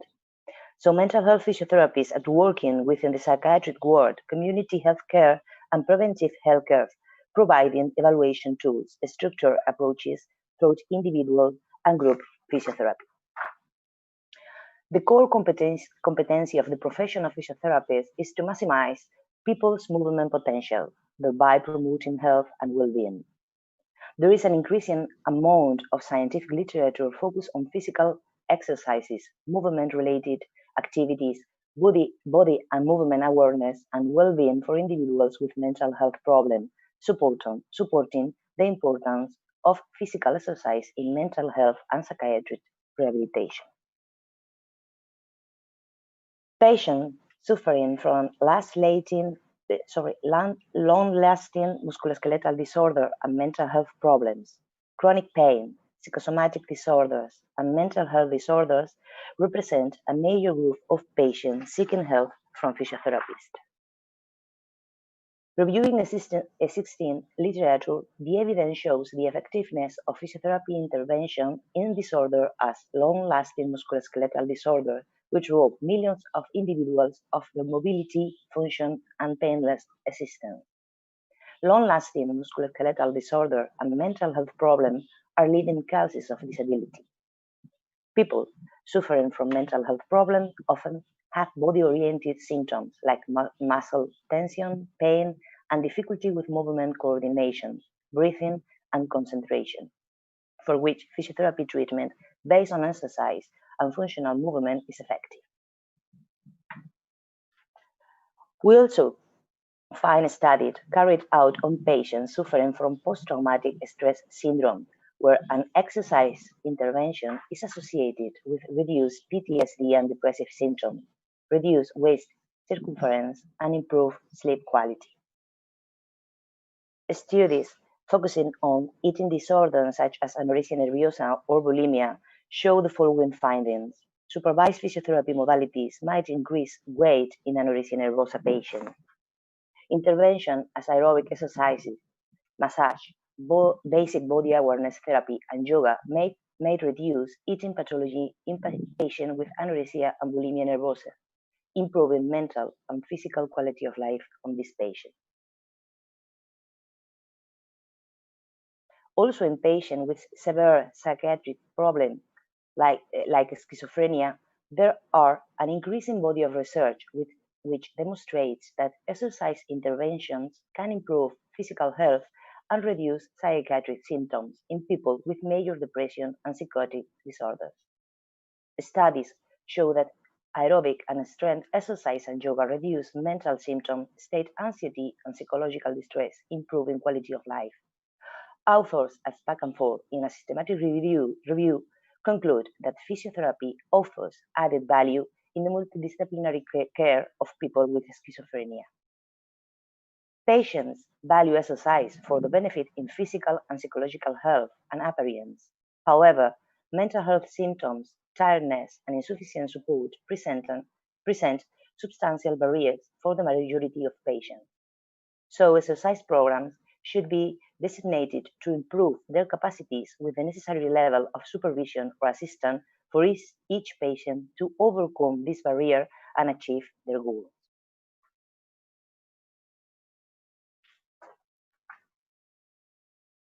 Oh.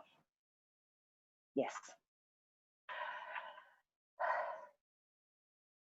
With regard to the impact that COVID is having on mental health, widespread outbreak of infectious disease, such COVID, are associated with psychological distress and symptoms of mental illness, according to the literature. Several studies have linked quarantine to negative psychological effects, such as stress, anxiety, anger, and post-traumatic stress syndrome.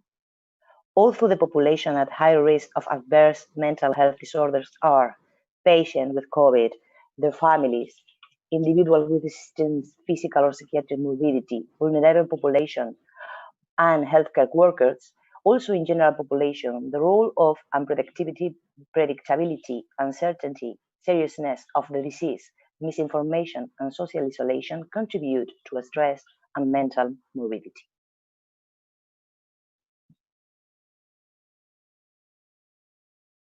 Following the report of the WHO China Joint Mission on Coronavirus Disease, data on the impact of this pandemic disease on the population are observed, where both its mild and severe forms affect respiratory function. In this situation, the role of physiotherapists has been and is paramount in the acute phase of coronavirus disease, in the intensive care units and in hospitalized patients. But survival from an infectious disease is only the first step, and that infectious disease can lead to long-term impairment, activity limitation, and participant restriction. But there are still questions to be answered and related to the possible consequences of COVID in different aspects, like respiratory or cardiac function, functional capacity, neurological sequelae, or psychological state. Given the possible appearance of these sequels, physiotherapists will also play an important role in the multidisciplinary health team in recovering these consequences of this disease that may lead in lung function and functional capacity.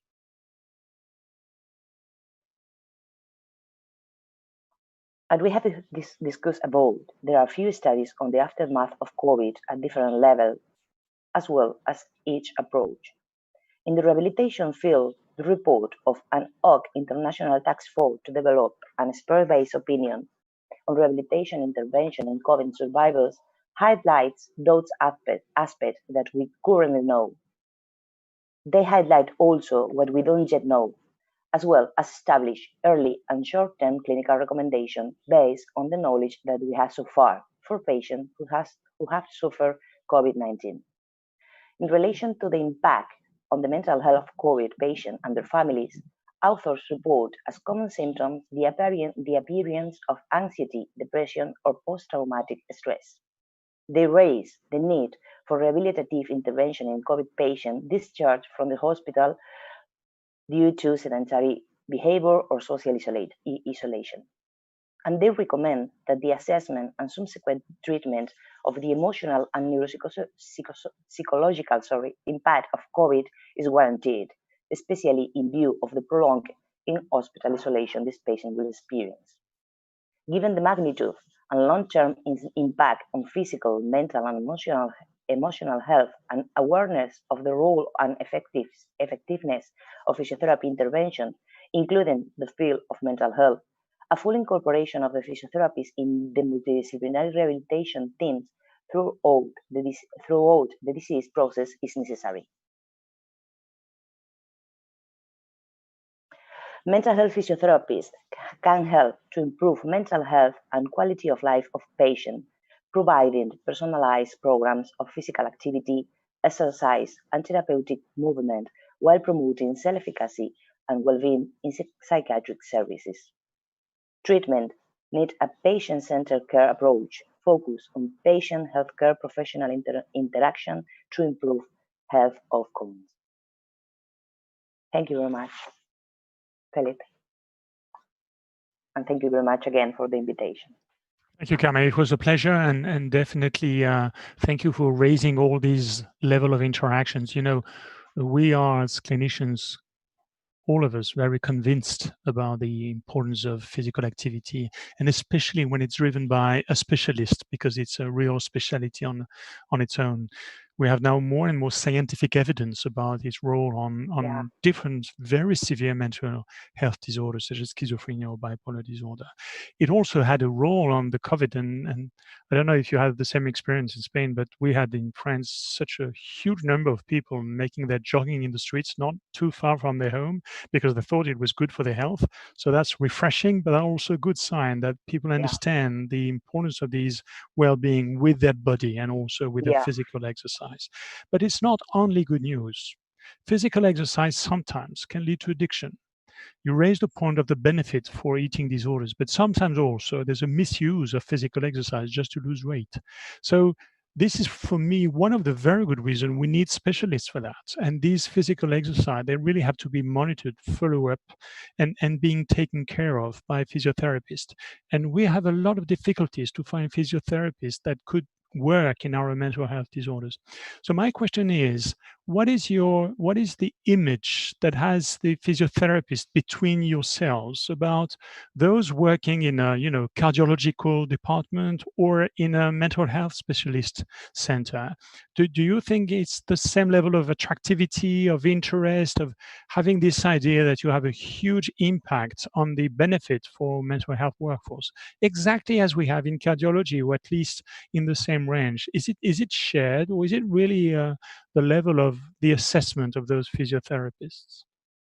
In mental health or in different settings? Yes, especially in mental health compared to the other type of somatic disorders. Oh, for us, for us, it's the same. It's another specialty in physiotherapy. So you can be working in a specific field as respiratory physiotherapy or cardiology in a cardiology service, or musculoskeletal or neurological. But mental health is another field in which we can help patients to improve the quality of life. So there's no difference for us. There's no difference between one specialty to other. During the career, the curriculum, all the physiotherapists know or have knowledge about what a mental health physiotherapist means, or what physiotherapy specialized in respiratory means, or women's health, whatever. They have they acquire transversal competencies in these, but when they finish, they have to specialize in one or other field. But all of them are similar for us. So it's similar. It's another specialization of physiotherapy. Yeah, sure. That's good news to hear. But it's also important, probably, that we do some efforts to make it more appealing for physiotherapists to work in mental health workforce, because not all wards do have a physiotherapist. We have a lot of specialties that needs to be there to treat patients correctly, and my feeling, and that reflects also the level of interactions in the pool, saying that the physiotherapist interactions is not as frequent as the others. So probably we would have to do something, maybe with policymakers, in order to have a more systematic idea that physiotherapists are needed in any kind of strong mental health wards. And Philippe, if you let me Please. say, there is another point, because we are speaking about evidence, about the need of being part of this interdisciplinary team, that we have to take in consideration also the patient satisfaction, and it's really high, and they engage to exercise, even with the barriers we can find. But I think that we have to take in consideration the patient perspective, and it's really high, I consider. I absolutely share your point. So we will have to work on that, and then your presence here today is definitely with this sign that we think it is a priority, and I'm sure that we can do even better level of interactions in the future. So thank you very much, Carmen, for your presentation. So if you agree, we now could go to the next presentation, which is Naomi Hankinson, who's the Vice President of the Council of Occupational Therapists for European countries, the COTEC. And a very interesting association. As you saw, Naomi, we have a lot of interactions with you during usually, and a huge impact of the COVID. So we will be very interested in your presentation. Thank you, Naomi. Thank you. Would you mind, could you load my slides, Philip? Would that be okay? Definitely, I will do that. Thank you. While that's happening, Philip's just given a very nice introduction. I hope everybody can hear me. We actually are the Council of Occupational Therapists for the European countries, and that's defined by the Council of Europe.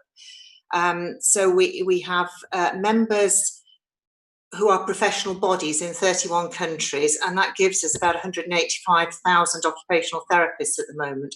Our focus in COTEC is on practice, practice obviously across health, social care, education, forensic, but we also have sister organisations in Europe who focus on education and research, and we're currently moving towards working under the banner of Occupational Therapy Europe.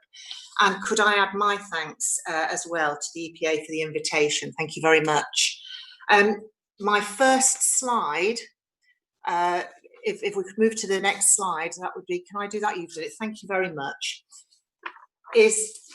Well, first of all, this presentation is based actually on the responses that I got from sending out to our members what they'd like me to bring here. And I thought it was very interesting that what I got back was not facts and figures, but very much thoughts and feelings. And I think it just re-emphasizes for us how much people need to tell their stories. And my first slide I've called Returning and Restoring. Sorry, can we go back one? Returning and Restoring. And that's a picture of an Australian publication, which is we've shared widely across Europe, translating it into several languages. It's a very good practical guide, as you would expect from occupational therapists, to actually managing daily life. We've all been individually and collectively disrupted. We've been personally and professionally interrupted. And some of us are still feeling that more than other people. Have you lost my picture? Not that it matters. This has been a real time of occupational deprivation for many people, and that has resulted in needs which certainly include mental health needs. But another disruption that people wanted me to bring here from the occupational therapy community was something actually George touched on when he was talking about having to be asked to be working on COVID wards. Actually, a lot of occupational therapists from mental health reported that they had been either volunteering or been asked to support acute general hospitals, going to work on those wards. So that was a very new experience to be assimilated. And we're hoping that in a way, though, that will have a positive outcome in terms of understanding colleagues better and some of the stresses that working on an acute ward bring.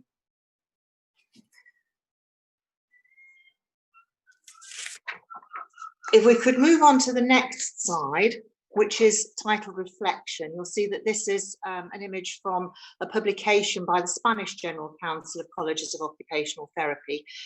And in turn, it felt important to touch on reflection because as mental health practitioners, most of us are extremely prone to reflection, either individually or together. Previous speakers have already talked about the importance of supervision and spending time doing this. I think we're already starting to see a tranche of literature on the impact of the pandemic on the population. But the other issue that I want to raise here is it feels as though there's been much more focus on the impact on the workforce. And this does feel new. I'd be very interested to hear others thinking on this. There are actually resources that are being put now into supporting the workforce. Obviously, it's been the more acute workforce that's happened for, but it's again interesting. And will this continue? Will this focus on the fact that the workforce need to be supported and go into the way we work in the future? And I think again, this could be, other people have touched on this, this could actually result in a new stream of work, or a developing stream of work for mental health professionals in terms of their support of other members of staff. I mean, hopefully this will become embedded and a way of working in the future. In terms of my next slide, which is I've called Revising and Reforming, I couldn't actually resist putting up this meme. I'm sure many people have already seen this.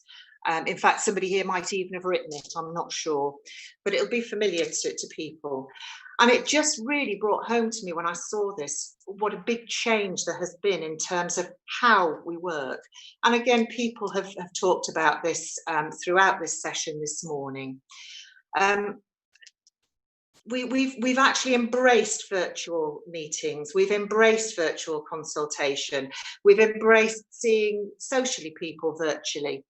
Someone the other day who was working in primary care said to me that this is the most quickly implemented service improvement that they'd ever seen in NHS England.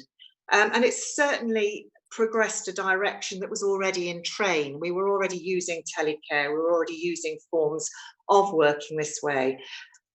But I think we've seen this happen, and we're not going to revert, are we? We're not going to go back to old ways of working. But in doing that, we need to be very careful to assess that we don't leave behind people who either don't want to or can't actually access technology. We don't want marginalised people to actually not be able to access services or care because they haven't or don't want to work in this way. We've got a whole older population that may or may not, although actually it seems to be that the older population have certainly embraced virtual technology in order to be in contact with families. I think the other thing is there are times that we feel as professionals, as the workforce, that we actually need to see people in person. There's something about that face-to-face contact, or that being in a group, that we shouldn't lose. And again, it's already been talked about that we don't want to totally lose that. Another issue of a different way of working was people have actually mentioned that in some of the acute wards in mental health, they've actually had to wear PPE, and the difficulty that that actually brings in terms of making perhaps relationships. You have to work harder in making your relationships with people. So lots of changes for the workforce. And then in terms of the next slide, which I've called rehabilitation or recovery, and of course it's not or, they are both, whether we're professionally rehabilitation model driven or the service user led recovery process, it's bringing them both together. But many of members across Europe have actually shared their concern about this, and somebody actually used the word earlier, but it's been said to me a couple of times, a tsunami of need that's heading our way. Are we prepared for it? Is it understood that this is coming in terms of, and I would talk about rehabilitation, mental health rehabilitation. You know, there'll be physical rehabilitation needed, but also mental health, and it could be potentially overwhelming. The other thing that I think, you know, we need to think about is that some countries are in the grip of recession, and that will mean unemployment, and that is also going to have a major impact on our mental health services. We've had opportunities though through this to work differently, and certainly red tape has been cut through in some cases in a way that we've never seen before. So the opportunity to work across boundaries and has been there, and I think that is something we want to hold on to. That multi-sectoral working shouldn't go away. And other people have already touched on this, but there is a real need to influence public health, and I think that's where I wanted to pick out MHE's poster. There's no health without mental health. I think we've really got to get that message home. It's a key message. And as occupational therapists, dual trained, we'd like to think that we can help in taking that forward. We need very effective mental health input into all the sectors. Again, people have talked about this: community, primary care, and specialist services. We really need, I think, to develop our relationships with general practice, because that's where the where initially people will be seen. And we need to make sure that people don't end up in specialist services if it's possible to provide services in a different environment in the community. So I think, you know, again, we could see a big case for the input of mental health practitioners into all those areas. Last slide is actually, I've talked about resilience. And this has been a buzzword. I think several people have already mentioned it this morning. I think it was in the poll. We're hearing a lot more about this. And I think in terms of what we're experiencing now, it's a good time to focus on resilience. In a way, building our resilience could be our psychological PPE, our personal protective equipment. This slide just references one resource of many. Many people are now talking about how to develop resilience. And I wanted to bring it here because people across Europe, our members, had shared their feelings of absolute exhaustion, actually, and fear of the recurrence of this. And we know there are going to be spikes. We know there are going to be places where this pandemic is going to show itself again. So I think we do need to be very clear that we need to be resilient. We need personal and professional resilience. Somebody has already, I think it was the lady from Horatio, talked very eloquently about supervision and how much a part of our daily work this should be in terms of keeping people feeling able to keep delivering. So if we can support our service users in developing resilience as well, that would be very helpful. And I think we also need to think about how we can contribute to our community resilience. Our communities need to develop resilience. And if we can, of course, we all know, develop healthier communities, resilient communities, then mental health services will be able to work in a very different way. That's really what I wanted to finish on, apart from stating that or telling you all that resilience just happens to be the theme of our conference, our Congress next year in Prague, to which everybody would be welcome. It should have been this year, but has had to be postponed. So hopefully that means that we'll have a lot more people who are contributing some excellent work. The last two strong messages that I heard from people who got in touch with me about this presentation were, of course, we can do all these things alone. We can all do our interventions alone, we can work individually, but actually we have much more impact when we work together as a multidisciplinary team. And the other message that people wanted to say very clearly was we deliver best when we're working in partnership with our service users. Thank you.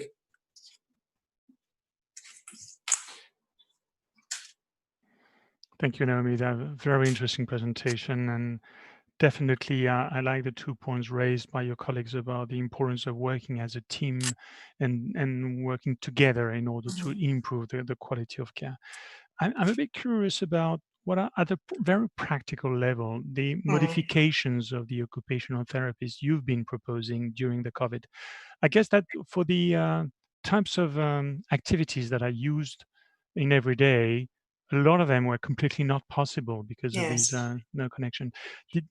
What kind of activities did you use, occupational therapists, during the COVID that were relatively easy to get to these E-types connections instead of real one, virtual versus physical contacts? And which one were completely finished because of these virtual approach only?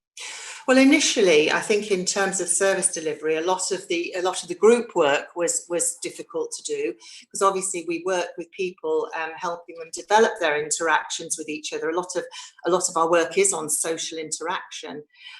So things like actually going out and using community resources and becoming familiar with that became impossible to do.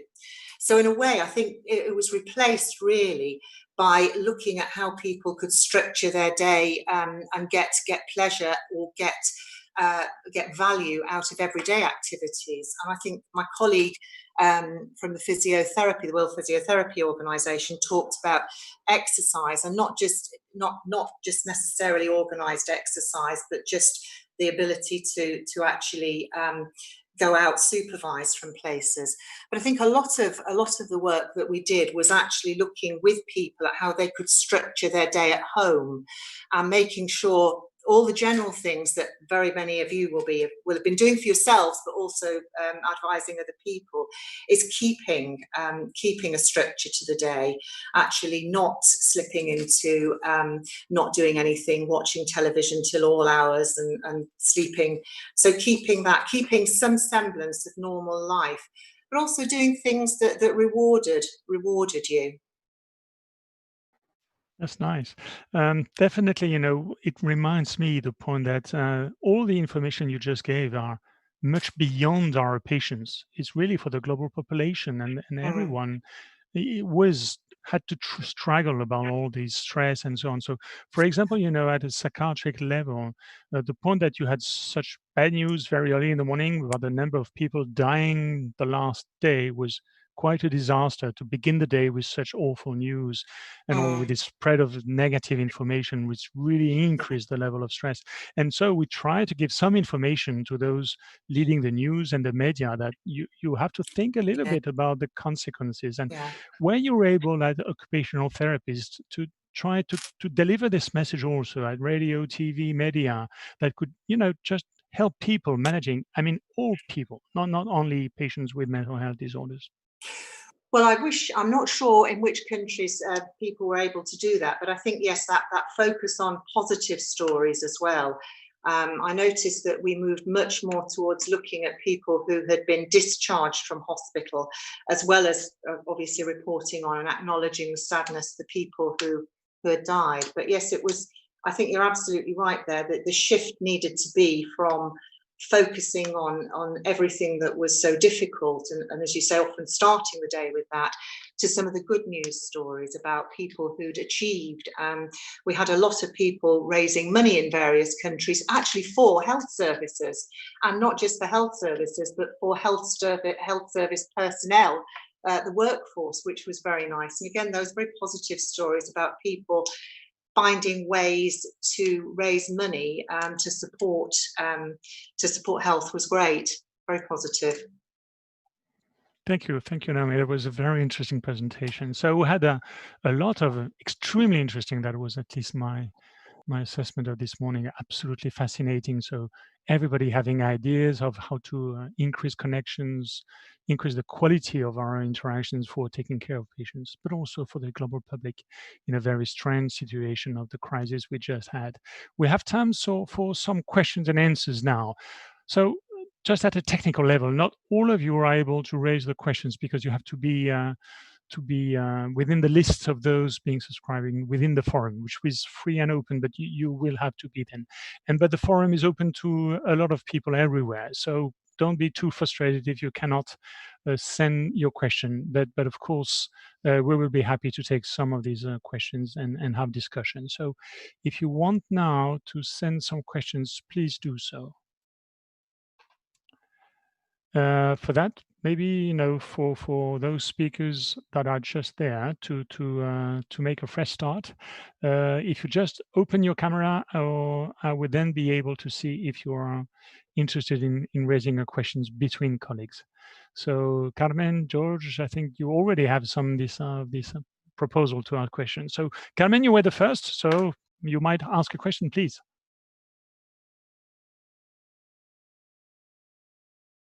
But first you have to unmute yourself.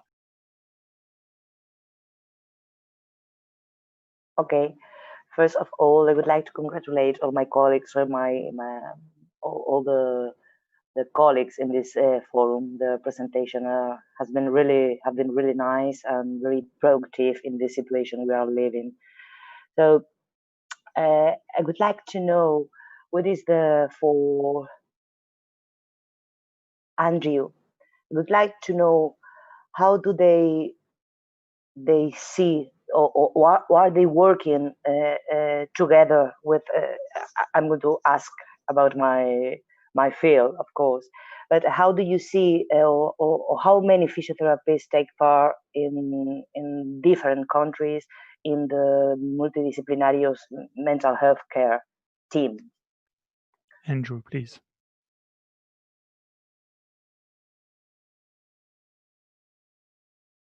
Common, the answer is not enough. I think one of the things that, you know, I've been reflecting on over the years is we talk in mental health about taking a biopsychosocial approach and thinking holistically, yet there are many aspects that we have neglected. And you've raised in your presentation the aspect of movement and physical care. And I think that's probably one of the next developments that we need to take in. In the last few years, we've become much more attuned to the physical health needs of our service users. But actually needs for movement and body connectedness are also absolutely important. So yeah, my answer is not enough. And I think one of the things we need to do in our training for all of our professions is have a lot more opportunity for multidisciplinary learning, so that we encourage people to learn together. So we learn with our colleagues in occupational therapy, in physiotherapy, in psychology, whilst obviously maintaining our own important separate professional identities. But actually, teams who learn together work better together, I think. Always in benefit of patients. So good to hear that, and we can work together. So thank you. Thank you. Very good point. Please, George, you are the next one for the question.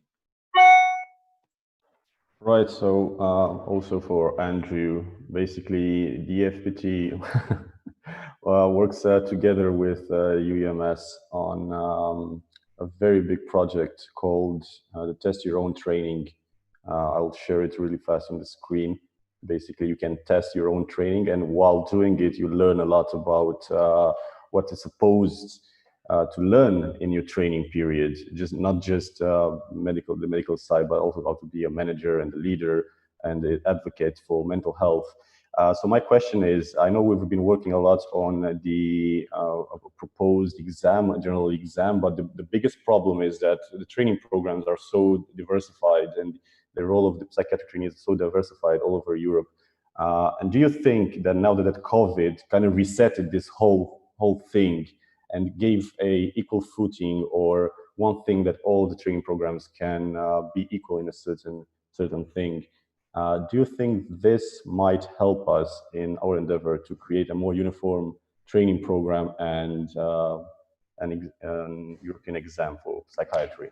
We have a queue of questions, so please, Andrew, be relatively short if possible. Thank you. Thank you. That's a really interesting question. I think diversity actually is a good thing. And as you look around Europe, we've got a fantastically diverse continent, lots of different ways of delivering mental health services, lots of different ways of being professionals within Europe. And I wouldn't want us to sacrifice that in the pursuit of a sterile uniformity.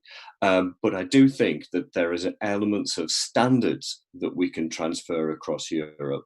And there are probably some elements of knowledge in particular that we can examine around Europe, and we can agree to a uniform knowledge standard. But heaven's sake, don't throw babies out with bathwater. The important thing, I think, is not to sacrifice our diversity, which we should be really proud of and celebrate. Definitely something we should be able to share your point of view. Naomi, your time for the question, please. Unmute yourself first, please. Thank you. Yeah, my question, just generally for anyone to pick it up, is unemployment. I think this is going to be a real issue for us. How can we together have an impact on this? That's a question that could touch upon all of us and all different specialities, because there is, as you said, a kind of a second wave will not be more a virus rather than the social one. We're going to have a huge impact just because of the cost of what we've been doing and what was needed, but which will have a translation into the number of those out of employment in France has been doubling in such quickly that it's really going to have huge consequences. So I like your point. I think we should all together think about what we could do to be completely confident about offering the same service, even for those that are, even with a higher level of difficulties and homeless and no Yes. job, and all of them, they will going to need more health and more care. So we have to work on this aspect. Good. That would be good. Thank you for the point. Christophe, your go.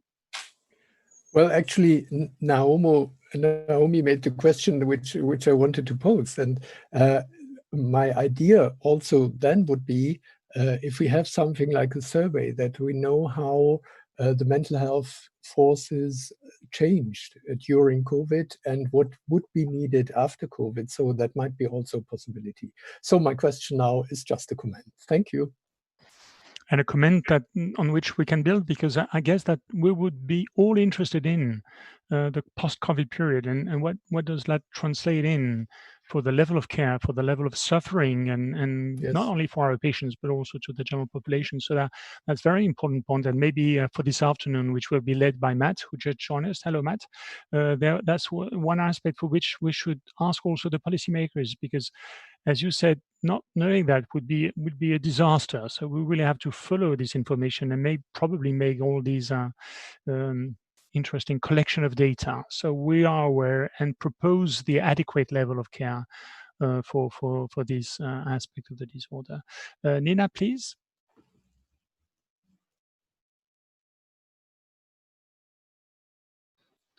Yes, I think my question goes mainly to Christoph, but I think it kind of combines us all. We've been talking of unemployment and vulnerable groups, but from the public health viewpoint, this is probably a question for all, actually. So about mental health literacy, because if we all the predictions that we have now about the amount of people needing help, so our mental health services can't really cope, and therefore we need to strengthen the primary care, but we probably need to raise awareness in population in general about the mental health issues, when you need to be worried about yourself, when you need to contact some services, to get that kind of information in the public level. So I was wondering, Christoph, because you just so quickly the 2017 statement and some of those topics, I was wondering if there was something on that one that you were thinking of, but maybe this is actually a question for everyone. Do we have enough mental health literacy among population, or should we do something for that as professionals together? Christoph? Well, what I actually like is when in the open public, COVID and what happens with people, with the meaning for them, what COVID has, came up, then usually it was asked about mental health. So we are not out of the discussion. We are, in a way, we are in the middle of the discussion. The other point is what I see, we spontaneously had lots of hotlines from different professions offering support to the public.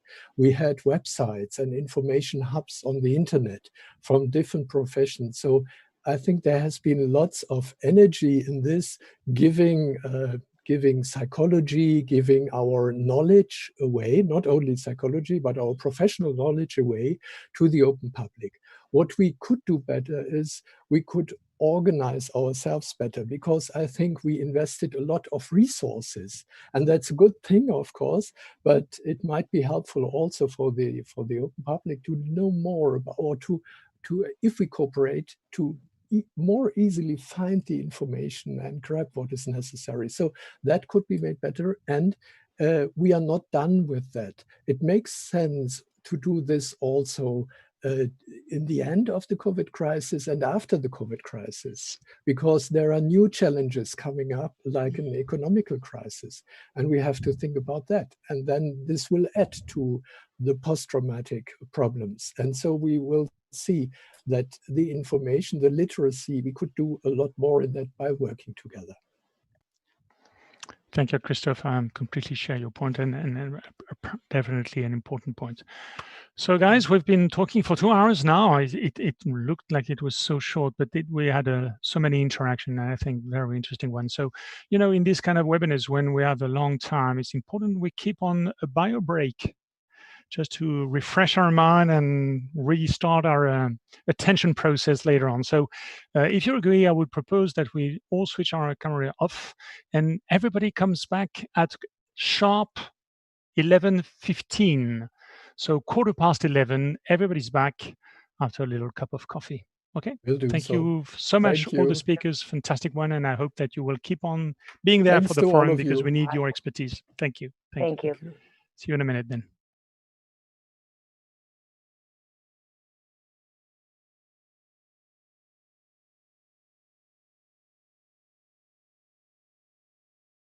You may want some understanding of the principles of cognitive behaviour therapy to prepare you for a training case.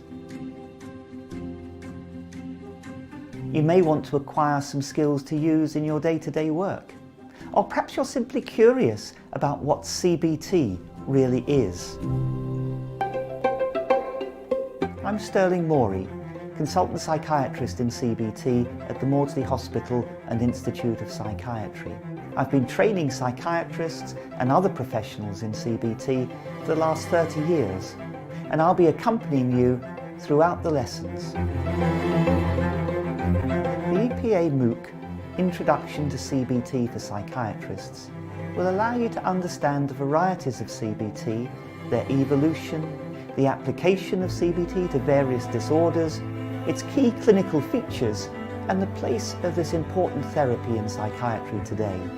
The European Psychiatric Association has created this course to give you the flexibility to train whenever and wherever you like. Course videos are composed of mini lectures, demonstration role plays, and interviews with international experts in the field. Join me for a unique opportunity to expand your medical knowledge and clinical skills. Register for this EPA MOOC, an introduction to cognitive behaviour therapy for psychiatrists.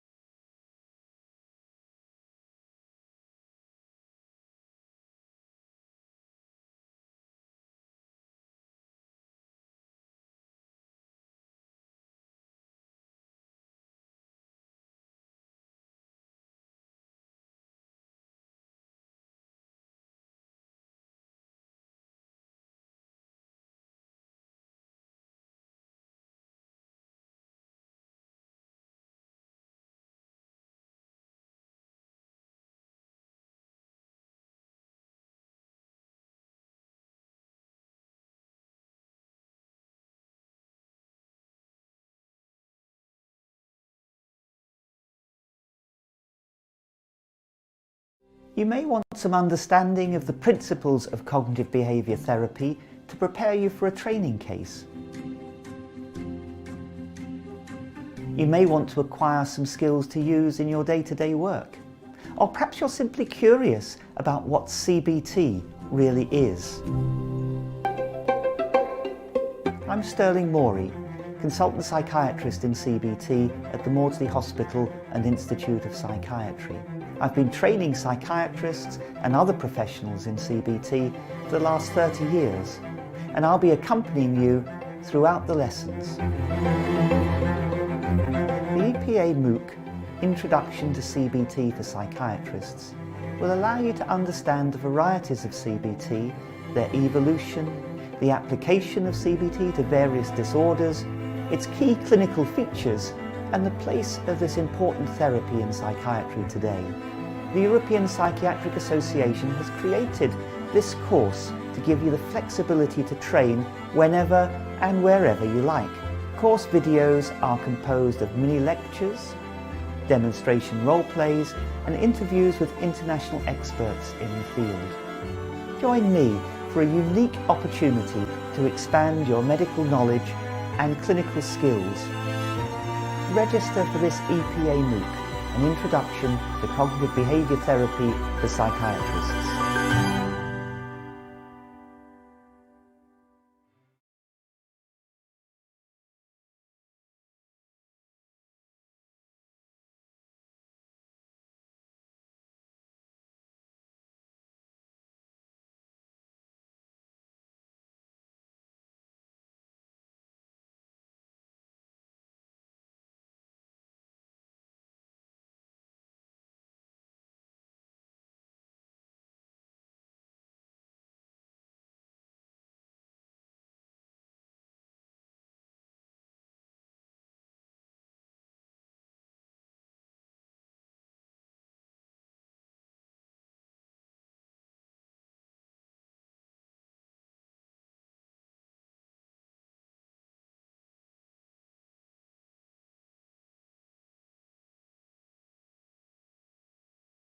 You may want some understanding of the principles of cognitive behaviour therapy to prepare you for a training case. You may want to acquire some skills to use in your day-to-day work. Or perhaps you're simply curious about what CBT really is. I'm Sterling Morey, consultant psychiatrist in CBT at the Maudsley Hospital and Institute of Psychiatry. I've been training psychiatrists and other professionals in CBT for the last 30 years, and I'll be accompanying you throughout the lessons. The EPA MOOC, Introduction to CBT for Psychiatrists, will allow you to understand the varieties of CBT, their evolution, the application of CBT to various disorders, its key clinical features, and the place of this important therapy in psychiatry today. The European Psychiatric Association has created this course to give you the flexibility to train whenever and wherever you like.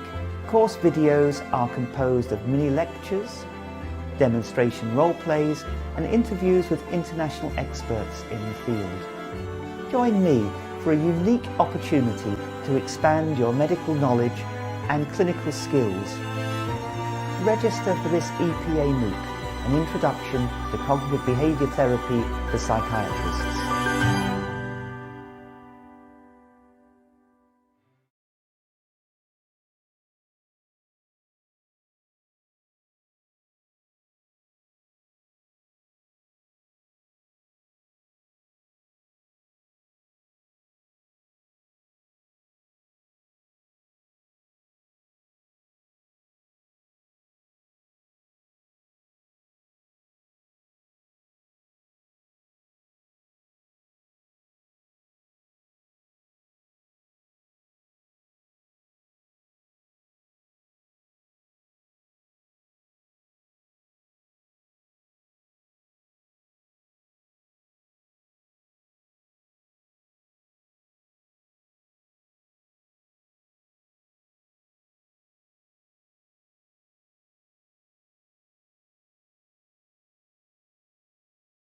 You may want some understanding of the principles of cognitive behaviour therapy to prepare you for a training case.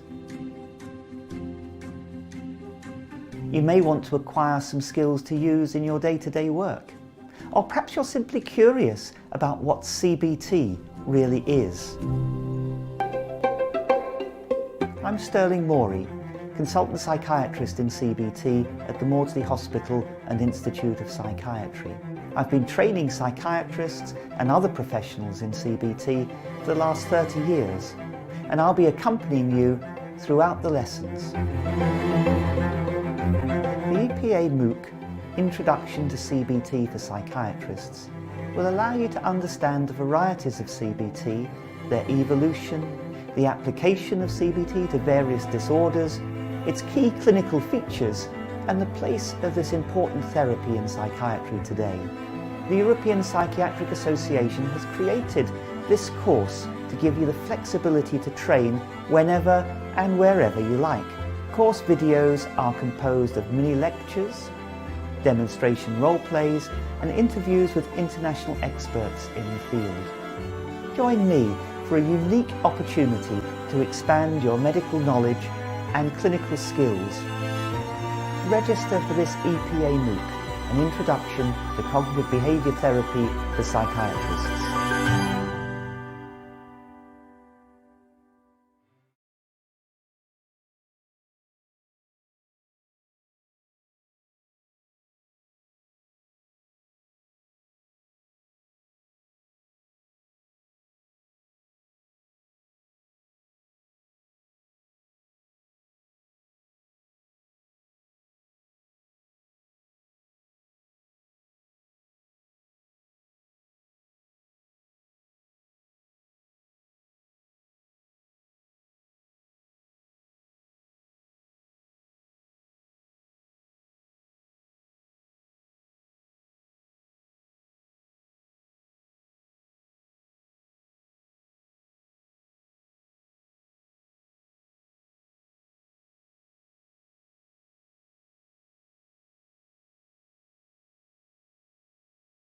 You may want some understanding of the principles of cognitive behaviour therapy to prepare you for a training case.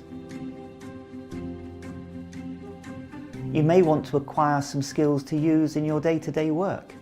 Or perhaps you're simply curious about what CBT really is. I'm Sterling Morey, consultant psychiatrist in CBT at the Maudsley Hospital and Institute of Psychiatry. I've been training psychiatrists and other professionals in CBT for the last 30 years, and I'll be accompanying you throughout the lessons. The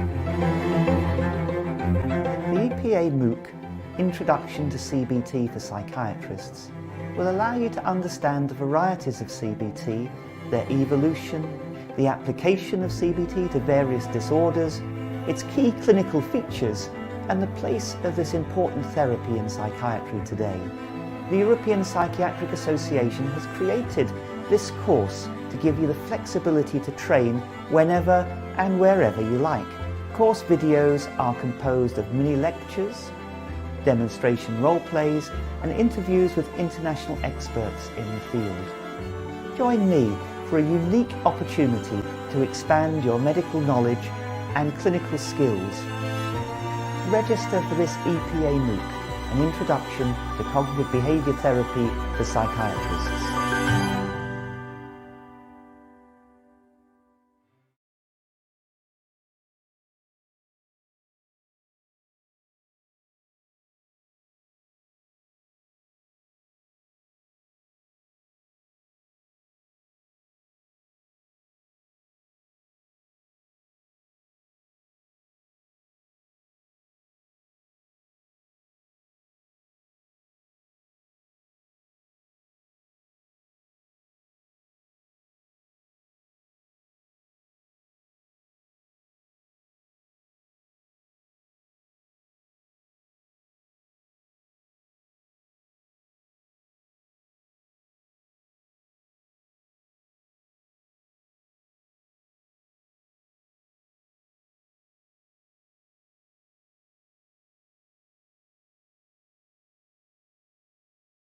You may want some understanding of the principles of cognitive behaviour therapy to prepare you for a training case. You may want to acquire some skills to use in your day-to-day work. Or perhaps you're simply curious about what CBT really is. So welcome back. I hope you enjoy your bio break during this e-forum. It's a privilege for me now to give the floor to Matt Mugen, who's working for Gamion, which is an association which is for us extremely important as representative of patients. And we are so proud to have them working together in our European Psychiatric Association. So please, Matt, the floor is yours, and we will jointly continue this forum. Thank you, Matt. Thank you, Philip. Thank you very much. Gamion, I'm here on behalf of Gamion, the European Patients Association, and we're representing more than 50 European organizations into about 28 countries with a combined membership of multiple thousands. Now, Gamion has been working extremely closely with the EPA over the last few years. And we wanted this because we believe that the partnership, the interaction between patients and also families with the workforce organizations is essential. There is no good mental health care without good partnerships. And we already developed a few projects to improve this partnership and to work together. Now, this is, of course, a time which makes it even more obvious why such a partnership is crucial. And although patients weren't mentioned all the time this morning, it was implicit all the time. And what we're so aware of is well, painfully aware of course, the patient organization, that we get constant feedback from our patients, how challenging this time is at multiple levels. First of all, care is disrupted. And we talked about earlier about poor training for patients, poor training for psychiatrists, challenges to the whole workforce. Because, of course, many patients at the moment have no access to care. And if they get care, it's diminished in a major way. That at a time that, of course, the need for care is so much higher. I mean, I talk to many of our patient organizations who talk about their loneliness, their isolation, their need for contact. the poverty they suffer. They lose jobs, they lose their family, they lose their friends. And also, of course, what we have to bear in mind is that many of the patients suffer from comorbidities. So many people with psychiatric problems also suffer from diabetes, cancer, heart infarct, which of course a much, much higher risk of mortality. Now, what we do not know is mortality among our memberships. And I've never ever heard anyone talking about the high mortality among patients with severe mental health problems. And that would probably be a very important point for improvement of care.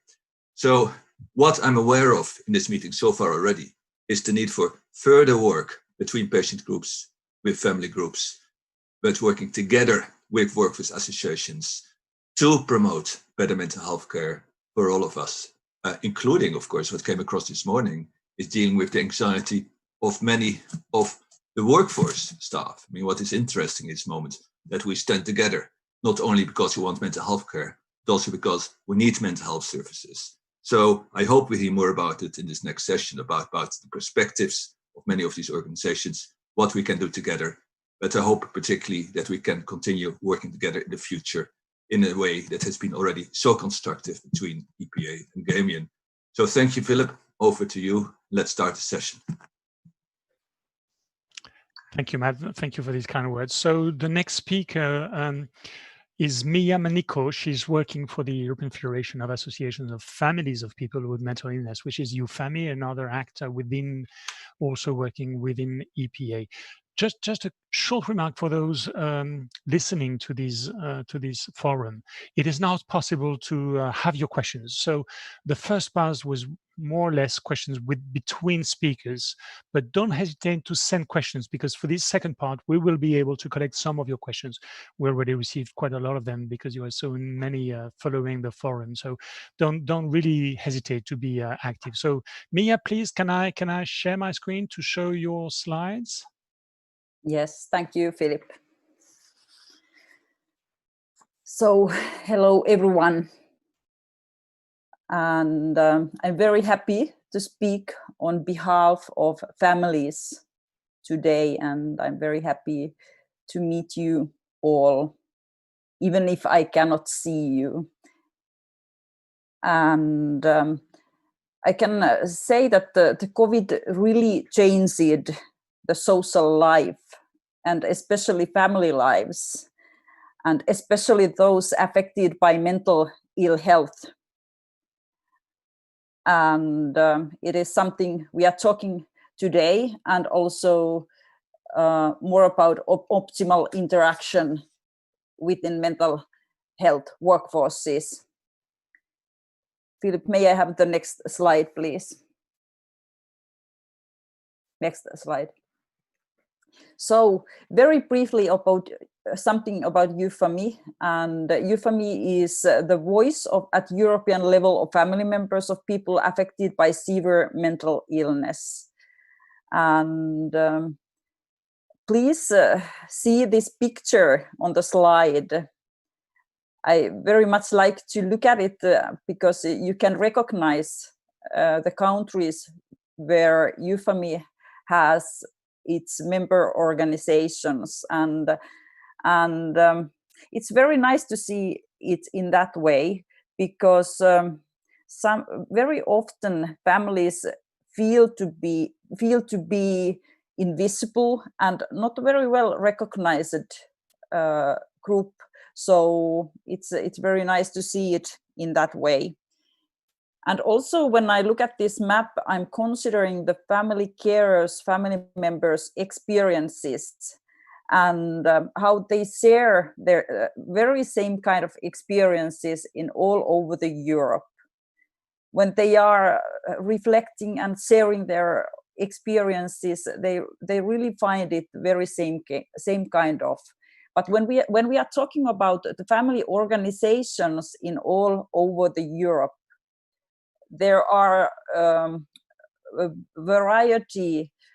large variety of organizations, and I can tell you that EUFAMI feels very important to to support family organizations and their activities, especially in Eastern European countries, because in some way this kind of family movement is just commencing in these countries, and there is a huge need for family support.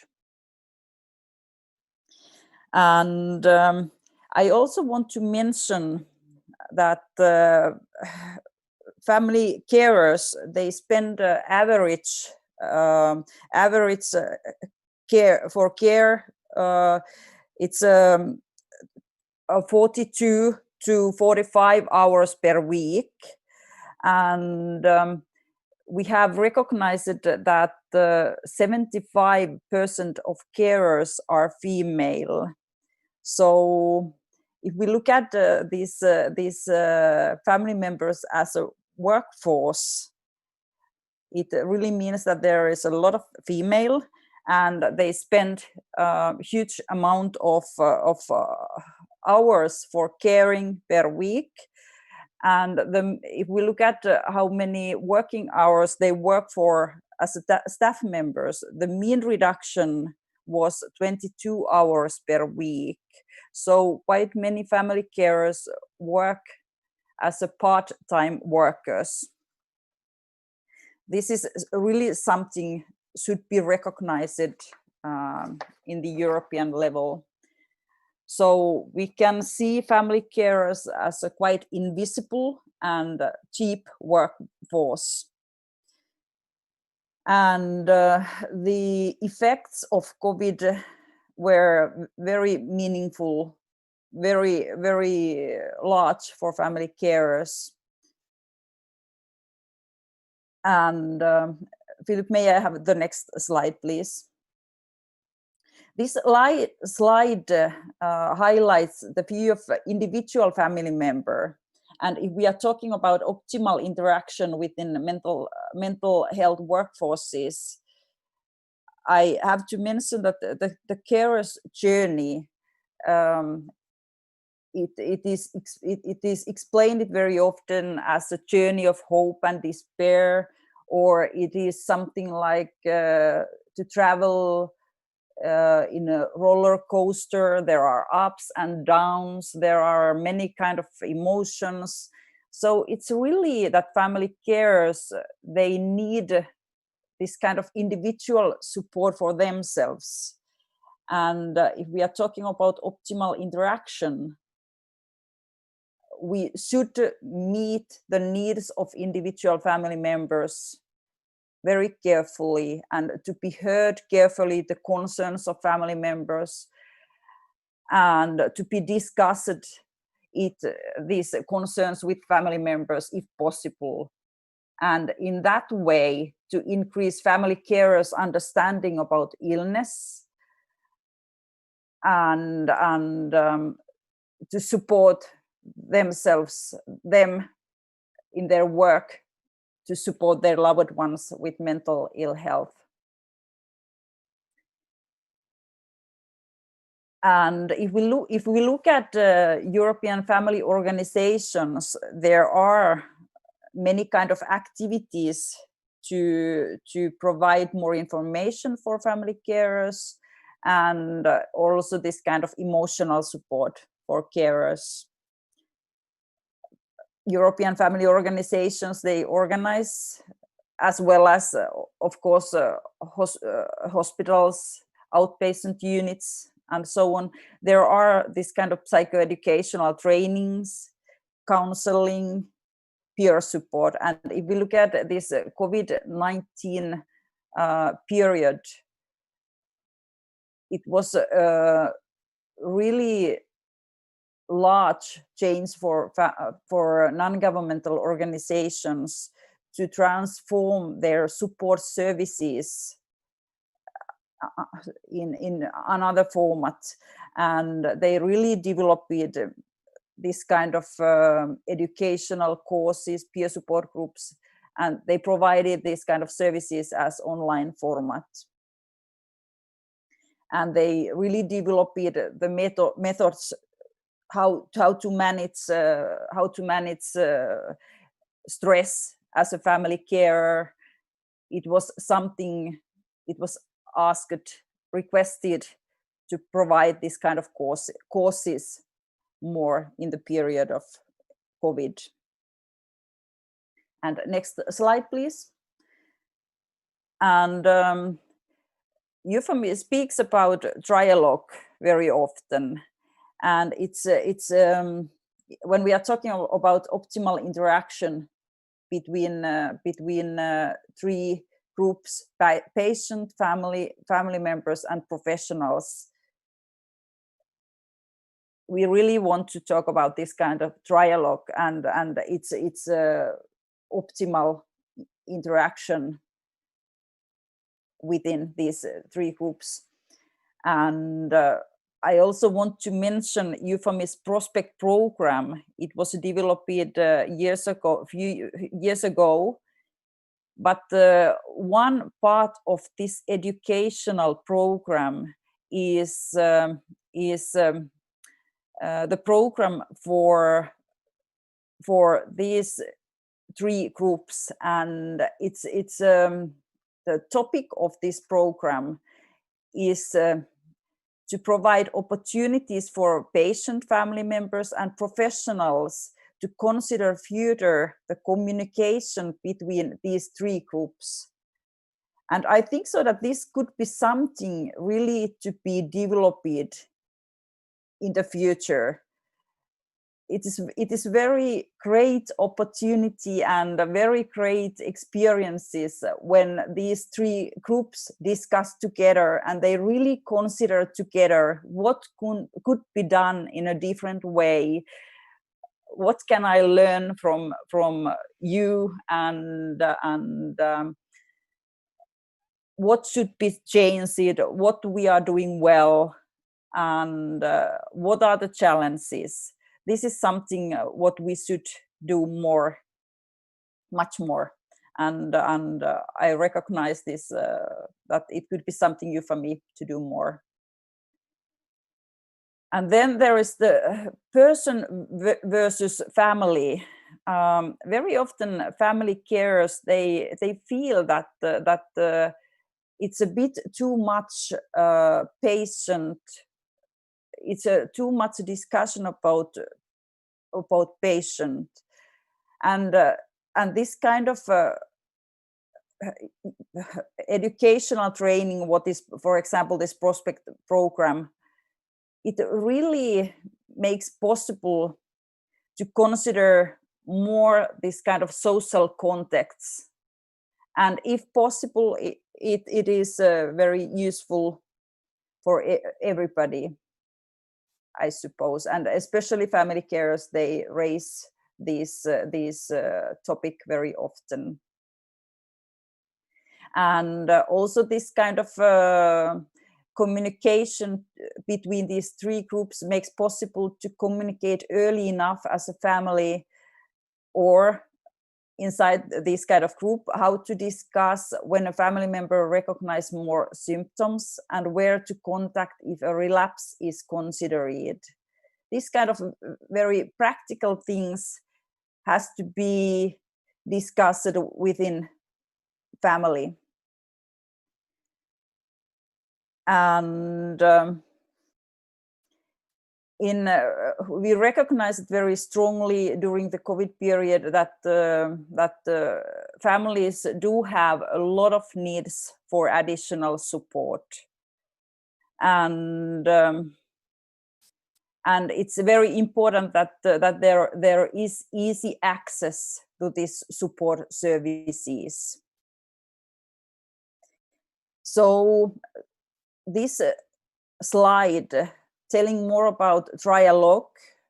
It's telling more about social learning and all participants, how they could have an active role in this communication process, and it's really something we should consider to be used as much as possible. And next slide, please. I also want to show you this slide because it highlights really the needs of family carers. And if you look at these amounts of needs family carers have, you can see that there is huge need for information. For example, 88% of family carers, they would have more information, and 83% of family carers would like to have more emotional support. This is really something. When I look at these statistics, I think that there is a huge need for support, and I hope that we can make some change in next few years and really to change these amounts together. And this is some kind of invitation to invite all of us to consider these issues more. I do not have any advice how to do it. It's only to provide information and to really to listen carefully the needs of family carers and to give answers to their questions. But this is an invitation to all of us. And next slide, please.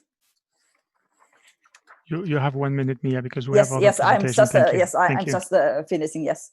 So it seems that more support for European family members will be organized as online in the future, and it was really good experiences what we got organizing this kind of online courses. But it's of course up to the age group, for example, and support content, and we always have to consider what is the need of family care and which tool supports these needs.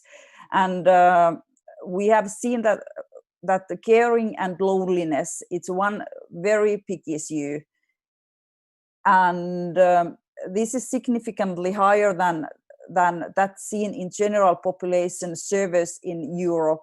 So we have to consider that if there is already a high amount of loneliness amongst family carers, then always online courses may not be the first priority.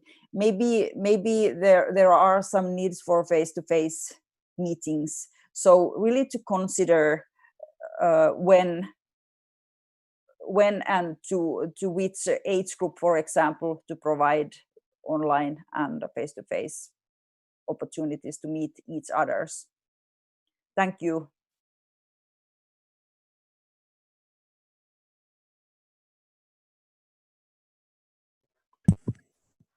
Thank you, Mila. I'm here, of course, on behalf of Gamian, and I know you know Hilka very well, and we've got a very strong partnership. And I think this forum is again a good opportunity to show that patients and families need to work together, because there is a mutual interest, just as it is with workforce associations.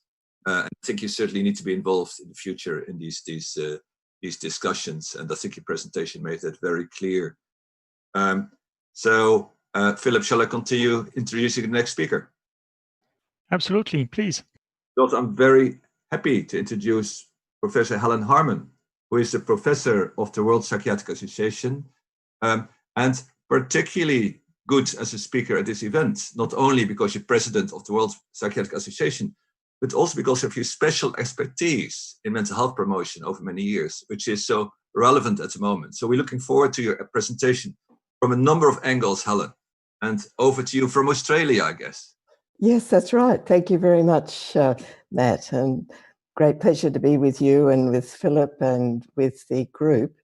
And I'm very pleased and honoured too to be following Mia Maniko in the panel, and appreciate the invitation from Philip and yourself and EPA and Gamian to this forum, to me and to WPA. And as you say, Matt, we've worked together over the years. So in a sense, we've all been preparing for this emergency in one sense or another. It's and we need to think of the opportunities as well as the terrible effects that it's having for people, and the great difficulties that many people are facing. And it's been very special to hear from all our colleagues earlier today about the experiences of working together, for the ways that each of the professions are working to think about the current situation. Now, I'm trying to advance mine. Could I have some assistance with advancing the screen? There we are. Thank you. So the World Psychiatric Association has a very special vision, which, as we read it now, looks quite modern, but it is something that was developed in one form or another, very similar to this 70 years ago when WPA was founded. So a world in which people live in conditions that promote mental health and have access to mental health treatment and care that meet appropriate professional and ethical standards, integrate public health principles and respect human rights. So to someone with an interest in mental health promotion, as well as the development of mental health services and health services more broadly, this is a very compatible vision and indicates the way that I think many people on the forum have been suggesting too, that we're not here as a health service bubble, we're not here as individuals, we're here as members of teams, members of organizations that need to find a way to work together and also ensure that we persuade the policymakers and decision makers and politicians that we need to consider the social determinants of mental health and of well-being and loneliness, as Mia was saying. And we need action on broader principles. And perhaps here's where there is more of an opportunity for us as a field. So WPA now and in the recent years has been expanding the contribution of psychiatry to improved mental health worldwide. So we as professionals of all types, including psychiatrists, we have a particular role as advocates as well as clinical experts and researchers and teachers to ensure that we reach those who face adversity and disadvantage and don't arrive at our clinics or hospitals. So that's how do we equip ourselves to work in this way? And how do we work with others in that regard? I'll come back to the partners in that in a moment.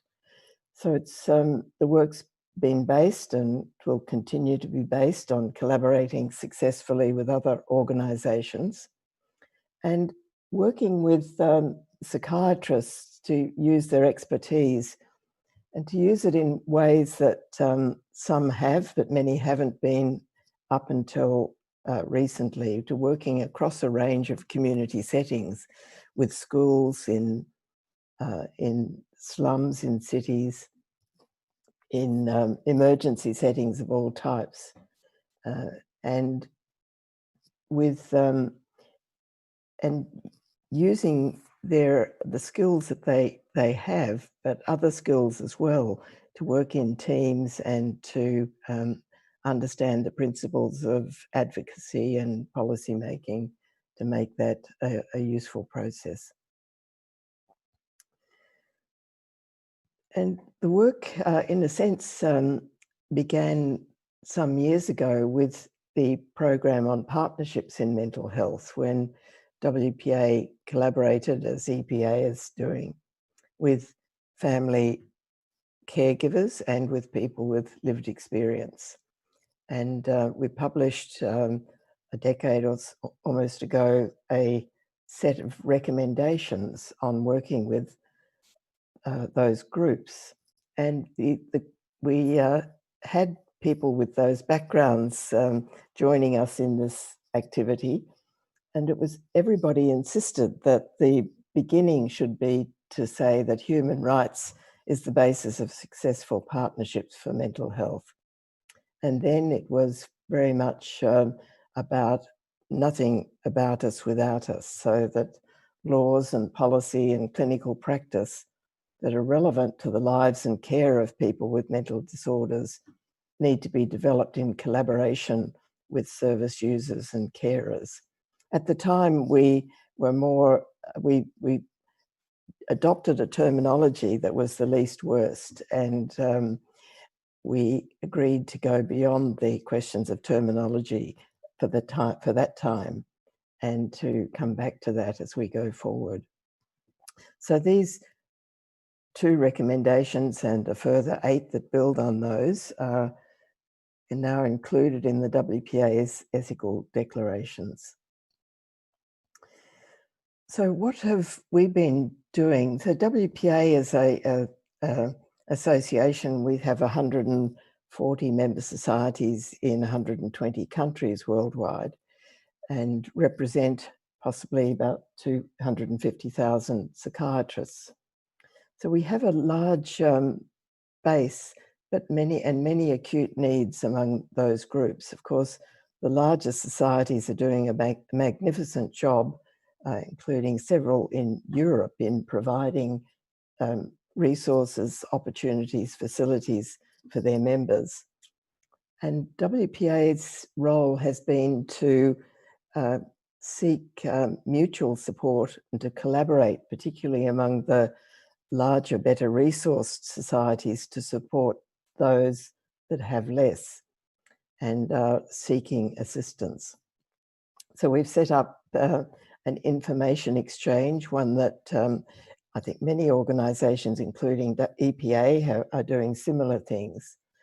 And we've included resources in a range of languages from our own member societies and from trusted partners, including the World Health Organization and EPA and others. And we've making use of our online capacities for education in particular topics that people need in this area. We've our Standing Committee on Ethics and Review, chaired by Professor Sam Tiano, has created an ethical guidelines for psychiatrists, particularly for their use in a number of countries with their governments, so that they can advocate for the continued possibilities to work with their patients, even when resources are so thinly stretched and wanted elsewhere. And how is it that, how can people with mental health problems as well as COVID-19 be best treated, and how do services continue? And what about when services have been requisitioned for care for people with the virus? How do we get those back? How do we make sure that resources are maintained in such a poorly resourced part of healthcare anyway? So as I mentioned, the work has been emphasising the possibilities for collaboration and mutual support with the help of groups of experts from around the world. We've creating some basic guidelines on telepsychiatry and an advisory service where people from societies can have online guidance and advice. And we're setting up a similar group of people with expertise in health services. We've provided emergency assistance to colleagues in Nepal for their reaching out in augmenting their capacities in child and adolescent mental health to go to schools, to provide the extra outreach that families and their young people need. And we've provided assistance in Ukraine, where there's been a particular combined emergency with COVID, as well as some other internal financing crisis.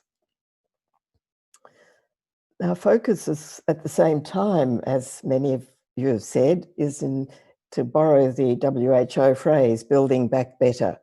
So how do we take the opportunities to build hybrid services in the sense of e-mental health and telepsychiatry combined in an optimal way that may ultimately emerge from, we trust, the increased application, research and evaluation of services now, in a way that makes the most of the outreach provided by those services and combined with mental health and health services and community worker support. Working in mental health teams with all the groups that we've heard from, particularly from nurses, psychologists, occupational therapists, social workers, and I think that physiotherapy is a very, very important addition to a team, and working in primary health care, building on the competencies that the primary health care workers have and need. And we've just published some work combined with Wonka, where we have worked with the World Association of Family Doctors to consider what are the competencies that primary care doctors need, and how do psychiatrists view those, and how can they make the most of those or help augment them. And community workers, the idea of shared care, training, support, supervision for lay workers as well, particularly in the least resourced countries. The other thing that we're doing is thinking about responding to emergencies in the future. So we have set up a council of a dozen of the larger, better, well-resourced societies in WPA to advise our response now and to continue as a body that can be called on to manage further resources. And finally, to comment on yes, 1 minute, please, Ellen. Yeah, thank you. As we see as our role is to strengthen the capacity of communities to respond to mental health needs through these collaborations with service users or people with lived experience and family carers, working with health and social practitioners and lay workers, community leaders, schools and other community areas, hybrid services. And WPA is working on supporting alternatives to coercion in a significant project with member societies that we trust will be part of the post-COVID world in a continuing way, and being prepared for emergency responses. So thank you. Thank you, Alice. Sorry for pushing, but we have a different presentation. Yes, but it was very interesting, and I really appreciate this point about the interaction between countries. So different types of questions, of prevalence, of responses. So it's very important we learn from each other. So we will have time for questions a bit later within the forum, but I would like to give the floor now to Hélène Rocard, a data analyst at the OECD.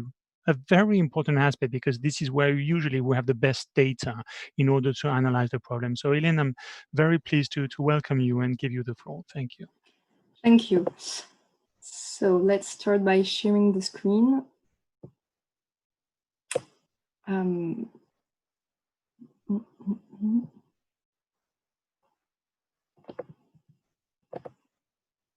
So normally,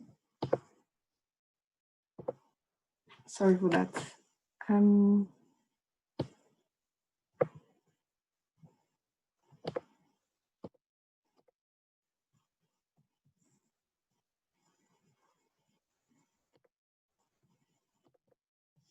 Okay, good.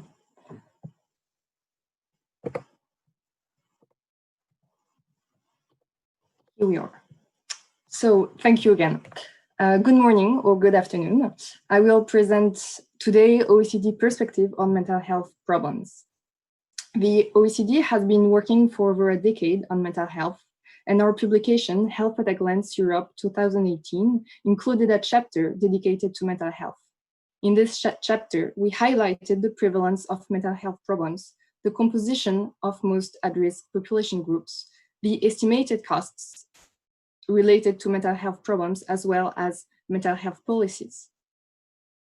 I'm one of the co-authors with Émilie Hillette, Gaëtan Lafortune, and David Morgan. And I will base my presentation on the estimated costs presented in this chapter, and I will speak about costs of mental health problems in the near future. Grasping the full picture of costs is key because the bulk of costs are actually indirect ones, less visible than those borne out directly by the health system. And so my presentation will highlight the need for better prevention and care. And just one thing, because before I move on to the next slide, I just want to say that in my personal life, 2 people among my loved ones are on the autistic spectrum. So this is just to say that I really realize the very concrete effects of stigma, underdiagnosis, difficult access to quality mental health care, and the burden carried by informal curers. So I will present numbers, but this is much more than numbers. In 2018, we showed that the economic burden related to mental ill health can rise to up to 4% of GDP. And this was equivalent to 600 billion euros in 2015. Around 1/3 of costs are spending on health services. Just under 1/3 of costs are from social security programs, so namely sick leave, disability, and unemployment benefits. And over 1/3 of costs are indirect costs related to the labor market. By country, the estimated costs range from 2% to 2.5% of GDP. In Romania, Bulgaria, and the Czech Republic, to over 5% of GDP. In Denmark, Finland, the Netherlands, and Belgium. And these variations are mainly driven by the share of people reporting mental health problems, as well as differences in the social security benefits provided to people with mental health problems and different levels of spending on mental health care services. For example, Nordic countries tend to have more generous social security benefits compared with Central European countries. And these estimates date back to 2015. What would be the cost of mental health issues in the near future given the COVID pandemic? And to answer this question, the first step is to understand the cost drivers of mental health problems. It was estimated that over 1 out of 6 people had a mental health problem across EU countries in 2016.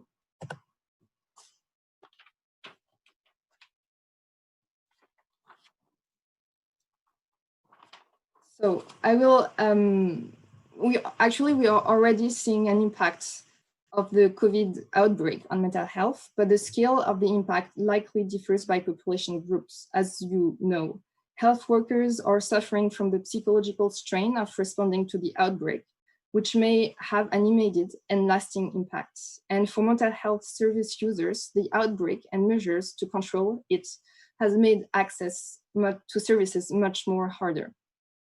And the general population is impacted too. Data from a recent survey in Belgium, which is shown here, shows that depressive disorders have sharply increased from 10% in 2018 to a rate of 16% during the lockdown. Additionally, the survey found that people between the ages of 16 and 24 were among the most affected.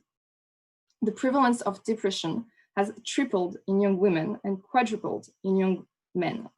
And this effect appears to differ based on socioeconomic and employment status, based on Belgium and French data. And this finding is in line with the distribution of mental health issues that we see in normal times.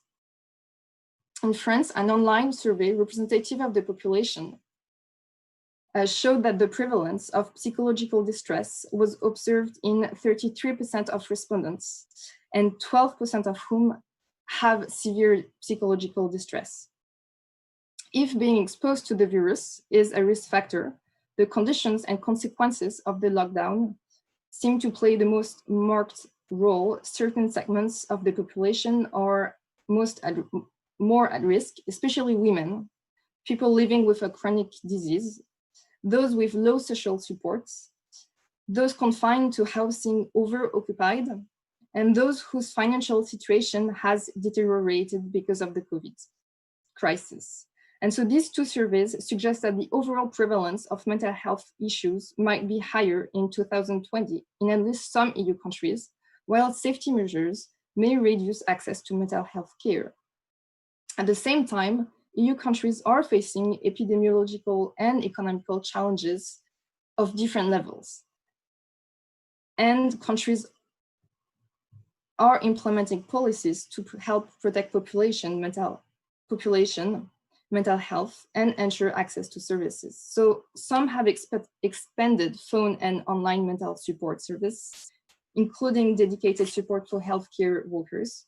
Countries have switched to providing services via telemedicine where they can, although this is not always appropriate for users or services, and that's why it's critical to maintain safe access with enough staff and PPEs. So now, given these new inputs, what could be the cost of mental health problems in the near future? While it is too early to draw any conclusion, we can unpack together the cost drivers.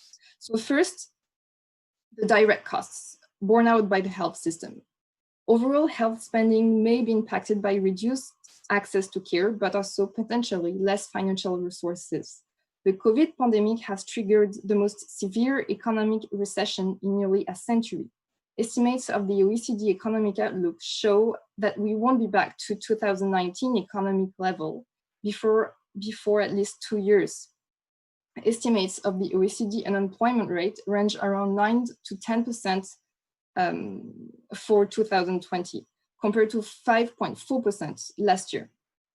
And little recovery in 2021, especially if a second wave of infections hits before year end. Yet in many countries, virtually all EU countries, funding or part of the funding is mostly based on social contribution of workers or taxes. So maintaining financial resources is to a large extent a social and political decision to make. Funding health systems is critical in facing a pandemic. Now, the second main cost drivers, social spending. For this category, we need to know how much more social spending will be related to mental health issues in order to provide sound estimates. For example, we estimated that 37% of disability benefits were related to mental health problems, based on the available evidence from 6 countries in our publication, Fit Mind, Fit Job. Right now, it is too early to know the share of people with mental health problems among those receiving social security benefits, and whether this share has increased or will increase.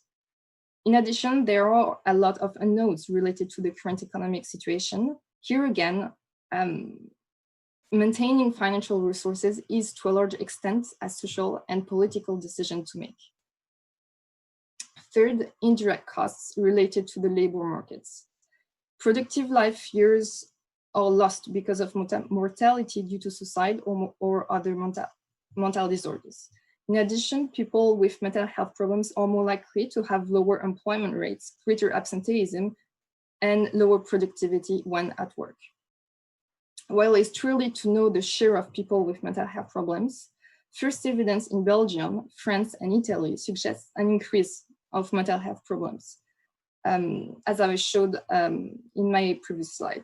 If actually, based on the 2015 model, if prevalence of psychological distress and depression were to increase by 2 percentage points, then that would mean additional costs of very roughly 56 billion euros through indirect costs related to the labor markets alone.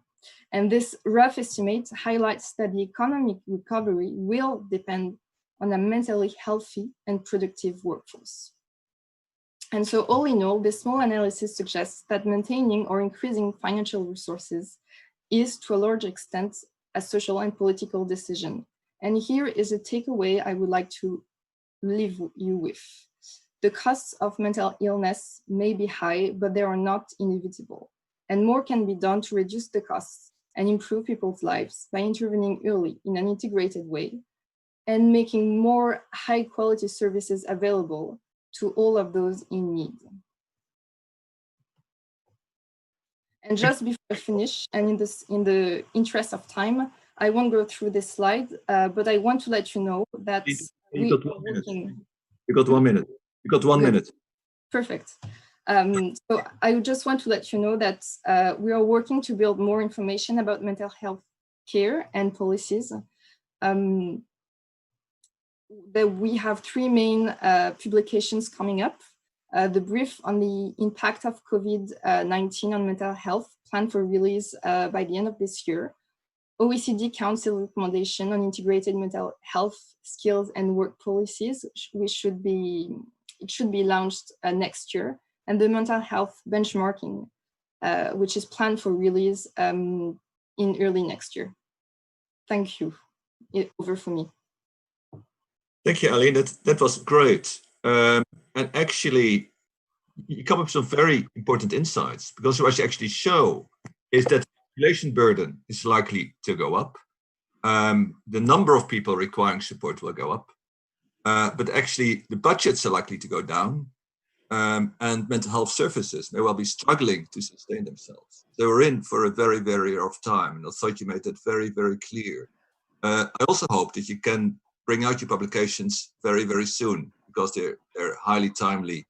And I hope that, speaking on behalf of GAMI and the Patients Association, but I'm sure also on behalf of EPA, that we would love to be involved in some of these activities, because they're so important at this time, and the key lobbying tool. So thank you very much. That was very insightful. Thank you. Now, happy to present the next speaker, with Simavi Vahib, who's chair of the EPA Council of National Psychiatric Associations, so representing the many psychiatric associations from across Europe. Simavi, over to you. Thank you.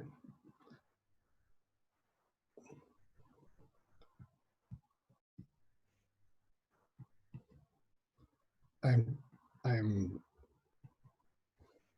putting on my slides first. Well, sorry.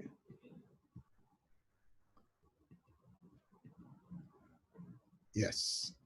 Well, I should say good afternoon and hello everybody from Izmir, Turkey, with very warm welcome to all of you, because it's around 40 degrees of Celsius in Izmir nowadays, in these at noon currently.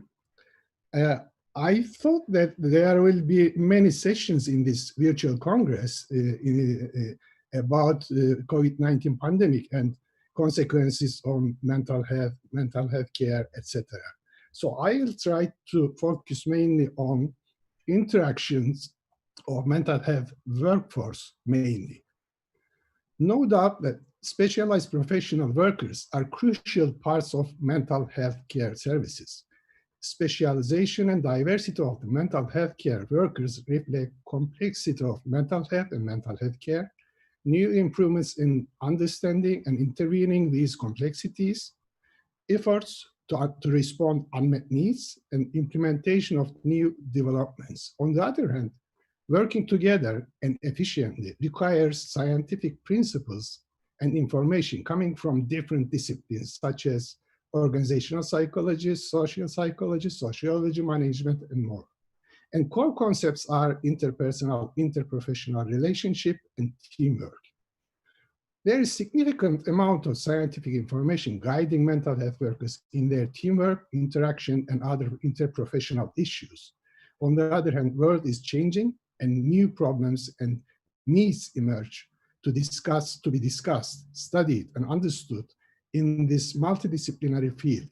Problems, barriers, negative issues, on the other hand, positive factors facilitating improvement, and finally, translation, dissemination, and implementation of evidence-based teamwork principles into practice. We all know very well that there are basic team dynamics: open communication, effective coordination, efficient cooperation, and high level of interdependence. Also, competencies, teamwork interventions, and performance measurement strategies and more. I believe, at least hope, that pandemic has deepened our understanding of importance of these basic elements of interaction and teamwork. And I want to add only two elements to those: working together while physically distant, and most importantly, with increased solidarity. I believe that the future of interaction among mental health workforce will improve on all these elements and values. There could be some possible conflicts and barriers on this road, which might derive from defensive positions of professional cultures, neoliberal transitions of mental health care systems, insufficient financial allocations to mental health, rising of populist and more authoritarian politicians and leaders, and non-scientific attacks to the field. I'll ask several questions to guide us and understand possible factors which might be influential on reshaping interactions of mental health workers. What have we experienced during pandemic? In hospitals, in intensive care units, nursing and rehabilitation houses for elderly, stress, pressure, workload, adaptation of teamwork for new conditions. Have we reached all individuals who needed mental health support, like quarantine at home? Shall all methods and instruments used during pandemic sustain in the future? How had the pandemic affected psychiatry services and teams in different European countries, in different systems, in different cultures? The future, what will shape the interaction within mental health workers? Of course, primarily scientific developments and improvements in the field. Developments started long before pandemic, like technology, digital mental health, telemental health, and more. Changes in health financing and healthcare systems, and finally, developments which caused and imposed directly or indirectly by the COVID-19 pandemic. There are many scenarios, as you know. We do not know which is closer to the truth and will be sustained. However, following developments are with us nowadays. Specific need for and availability of remote services like telepsychiatry, telemental health. Significant increased need for mental health support of people and vulnerable groups, preventive, supportive therapies, drug treatments, etc. And of course, as we are discussing throughout the day, economical, social, moral, and other consequences.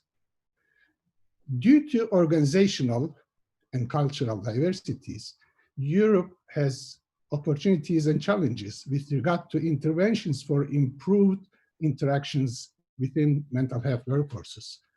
We have to communicate and understand these diversities and sensitivities to work for better interactions within mental health workforces in all European countries. Council of NPAs of EPA has 44 national psychiatric associations as members. Main psychiatry organizations in 40 European countries, representing psychiatrists mainly, and other mental health workers in some. Bidirectional functioning organizations from EPA to NPA and vice versa. Competent in national, local, authentic, and cultural issues and sensitivities. Crucial organizations in contact with local and national mental health stakeholders, and many more opportunities for Europe-wide policies and their widespread implementations. To conclude, I have one simple proposal. We may come together in a committee consisting of one member from each European professional organization of mental health workers to work on the issue continuously and extensively from practice to training to facilitate communication and collaboration, reshape the future of interactions positively and together. Importantly, we have most, if not all, mental health workforce representatives here in this forum, and I hope this forum will have positive impact on improving the quality of interaction and coming out from pandemic with new vistas, opportunities, and actions. Thank you, and with hope. Thank you, Simavi. Very, very clear and definitely reminding us of the role of the National Psychiatric Association. I completely agree with your point that the NPA is a very nice platform in order to further understand the differences between countries and how we can try to understand how we can face the COVID crisis in the most appropriate way. We will have time for discussions a bit later on, but just to keep the timeline, we're going to have Nicoline Tamsa now from the, as a policy officer from DG Health and Food Safety from the European Commission. So thank you, Nicoline, to get the floor. Thank you. Thank you, Philip, and good morning, or good afternoon, I should say, to you all from Luxembourg. And I am trying to share my screen with you at the moment. Where we are. It was going very well when we tried this. Yeah, it's working, hopefully. You can see my screen now. Perfect. Excellent. That's really great. Thanks very much. So thank you again for inviting me here to liaise with all of you. And it's been an absolute pleasure and for me to listen this morning to all the really interesting contributions. My name is Nicoline Tamsma. I work in Luxembourg here at DG Santé in the unit that's responsible for the health program and for chronic diseases. And mental health is part of my portfolio. So what I will try to share with you this morning, and I will try to catch up a little bit on the time, is to let you know what DG Santé is doing in supporting mental health, both in terms of member states and NGOs, you know, in a more general way, and also some recent work that we've started on COVID-19. So basically, the main elements of our current work on mental health is to support best practice implementation, and we are co-funding that through our current health program in the annual work program of this year. We're basically trying to support what member states themselves have identified as being very relevant to them. So the good news is that I can skip some of my challenge PowerPoint slides, because obviously we just had a really fantastic presentation by the OECD colleague, who OECD is working very closely with DG Santé to develop snapshots of how the public health in Europe its current state of affairs. And so she has shared some of the information on the 2018 State of Health report. And so not only will you all be familiar with the challenge of mental ill health across the EU countries, but she's already explained how this impacts on costs. And of course, you know, costs are an economic issue, but we're also very aware of the costs this has on patients and on their families and loved ones. Well, COVID-19 has presented us with a new challenge, of course, and it's important to underline that the Commission is very aware that this impact and the mental health impact of COVID is basically on all of us, on us as citizens, as patients, but also as healthcare workers, as young people and old people. And earlier this morning, I think there has already been quite a few people that have identified various groups of citizens that have been affected in different ways. And it's good to keep that diversity in mind. So the European Commission can build on, you know, more than 15 years of European efforts in the area of mental health. Since 2005, when the Green Paper on Improving Mental Health was first published. And I think we should also say thank you to the people in Finland, because they have been very, very strong advocates of mental health in the European agenda ever since 1999. So that's good to keep in mind. But anyway, so since 2005, we've had a Green Paper. We then had a European Pact for Mental Health. That was in 2008. And then we had a joint action, which really is a structured collaboration between member states and the European Commission. And that joint action led to what is called a European framework for action. That was really about what can we now do, knowing what are the key challenges. And then in 2018, we had a European compass that gathered good practices and also looked at policies in member states. So building on that, late in 2018, the member states' health ministries, they come together in something that might not be so familiar to you, but it's called the Steering Group on Promotion and Prevention, and it has a longer name even, but I will spare you this. But this is a key instrument for DG Santé to liaise with health ministries on a lot of different health issues and their priorities, but also to identify what kind of good practices they might want to learn from each other, what themes are important for them to learn from each other, and how can we scale up good practices. And of course, these good practices, a lot of them on mental health, you know, we're actually fortunate that because of the compass and the previous work on mental health, we actually have identified a range of good practices already.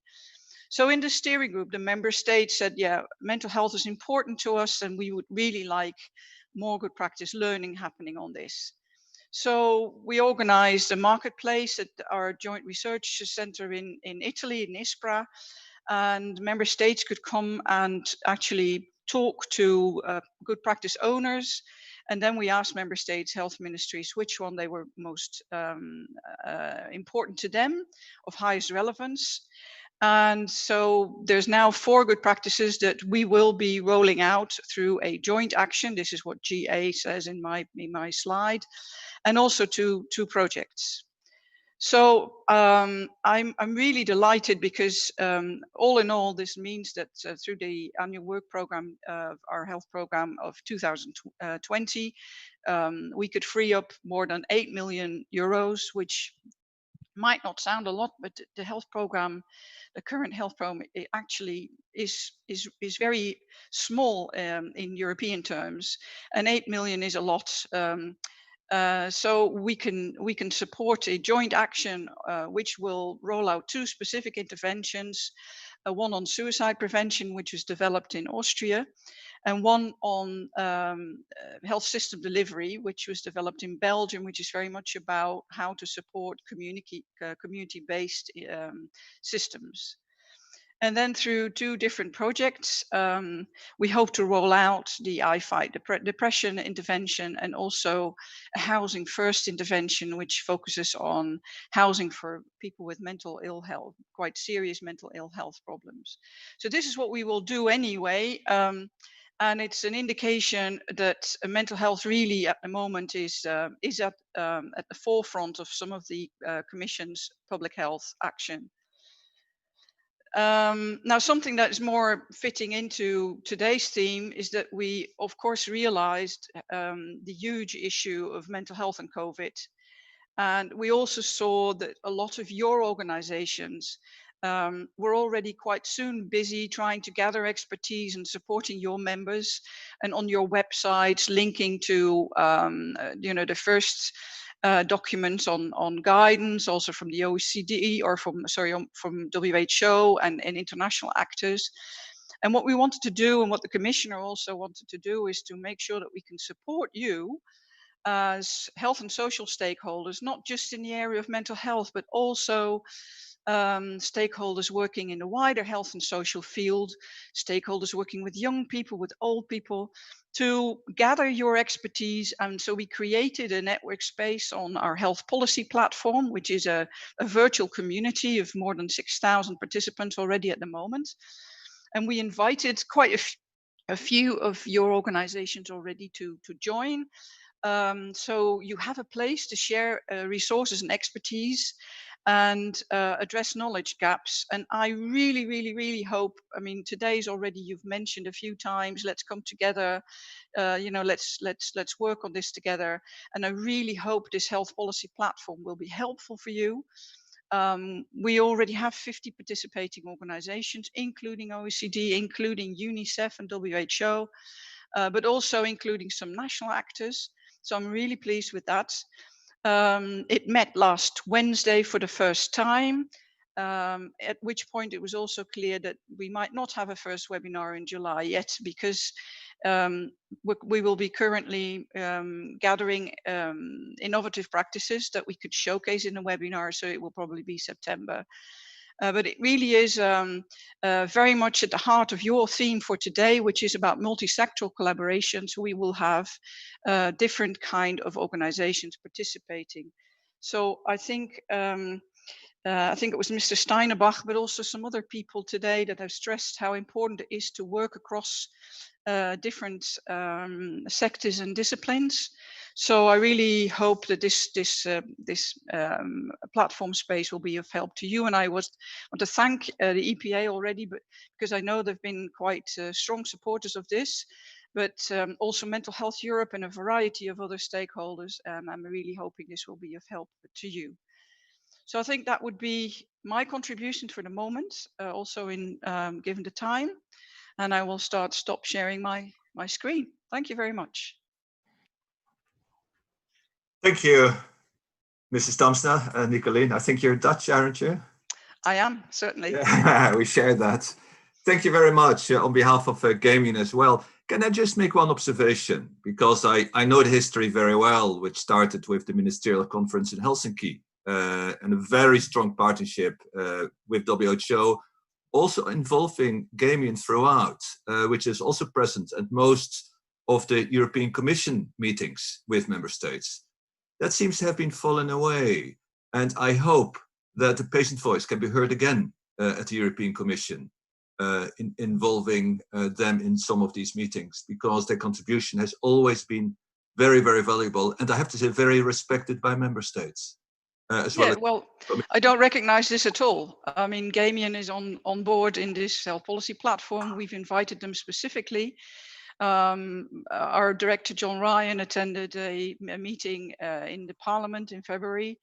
So to me, that's a new observation, and I wouldn't recognize it at all. And I think patients, of course, are very important. And our commissioner actually is a very strong advocate of patient involvement, not just in terms of mental health, but also in relation to cancer and NCDs. And she's meeting with patients an awful lot, also with the European Patients Forum. So, well, I don't recognize your observation. Oh, good. In which case, correct. And I apologize if indeed we're already so closely involved.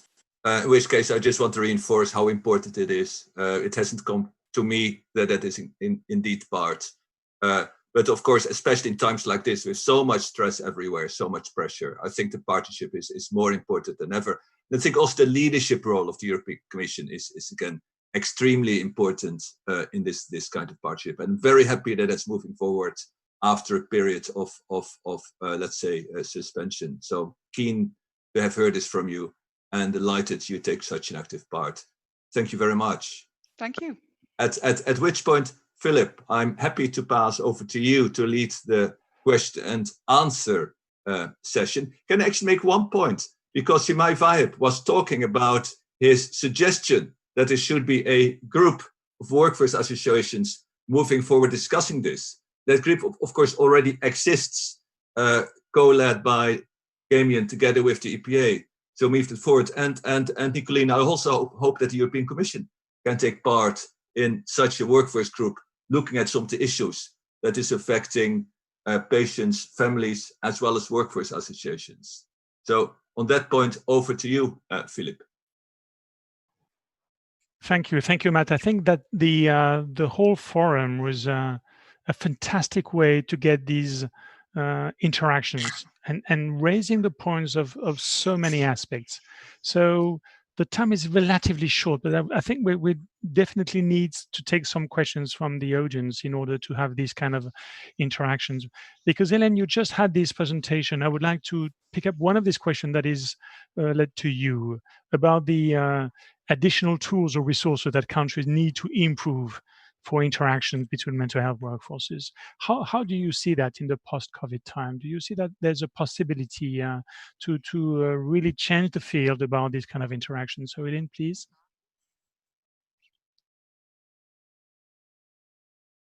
Apologies, do you mean Eileen or Hélène? Oh, Eileen, I'm sorry about that. Yes, Eileen, it's about you. Sorry for the pronunciation. No, I was just checking. I think that right now, at least at the OECD, what we would much appreciate is additional comparable data, so that we can better understand both system capacity and how well systems are or are not holding up to the extra pressures, and in order to make to provide some evidence-based suggestions.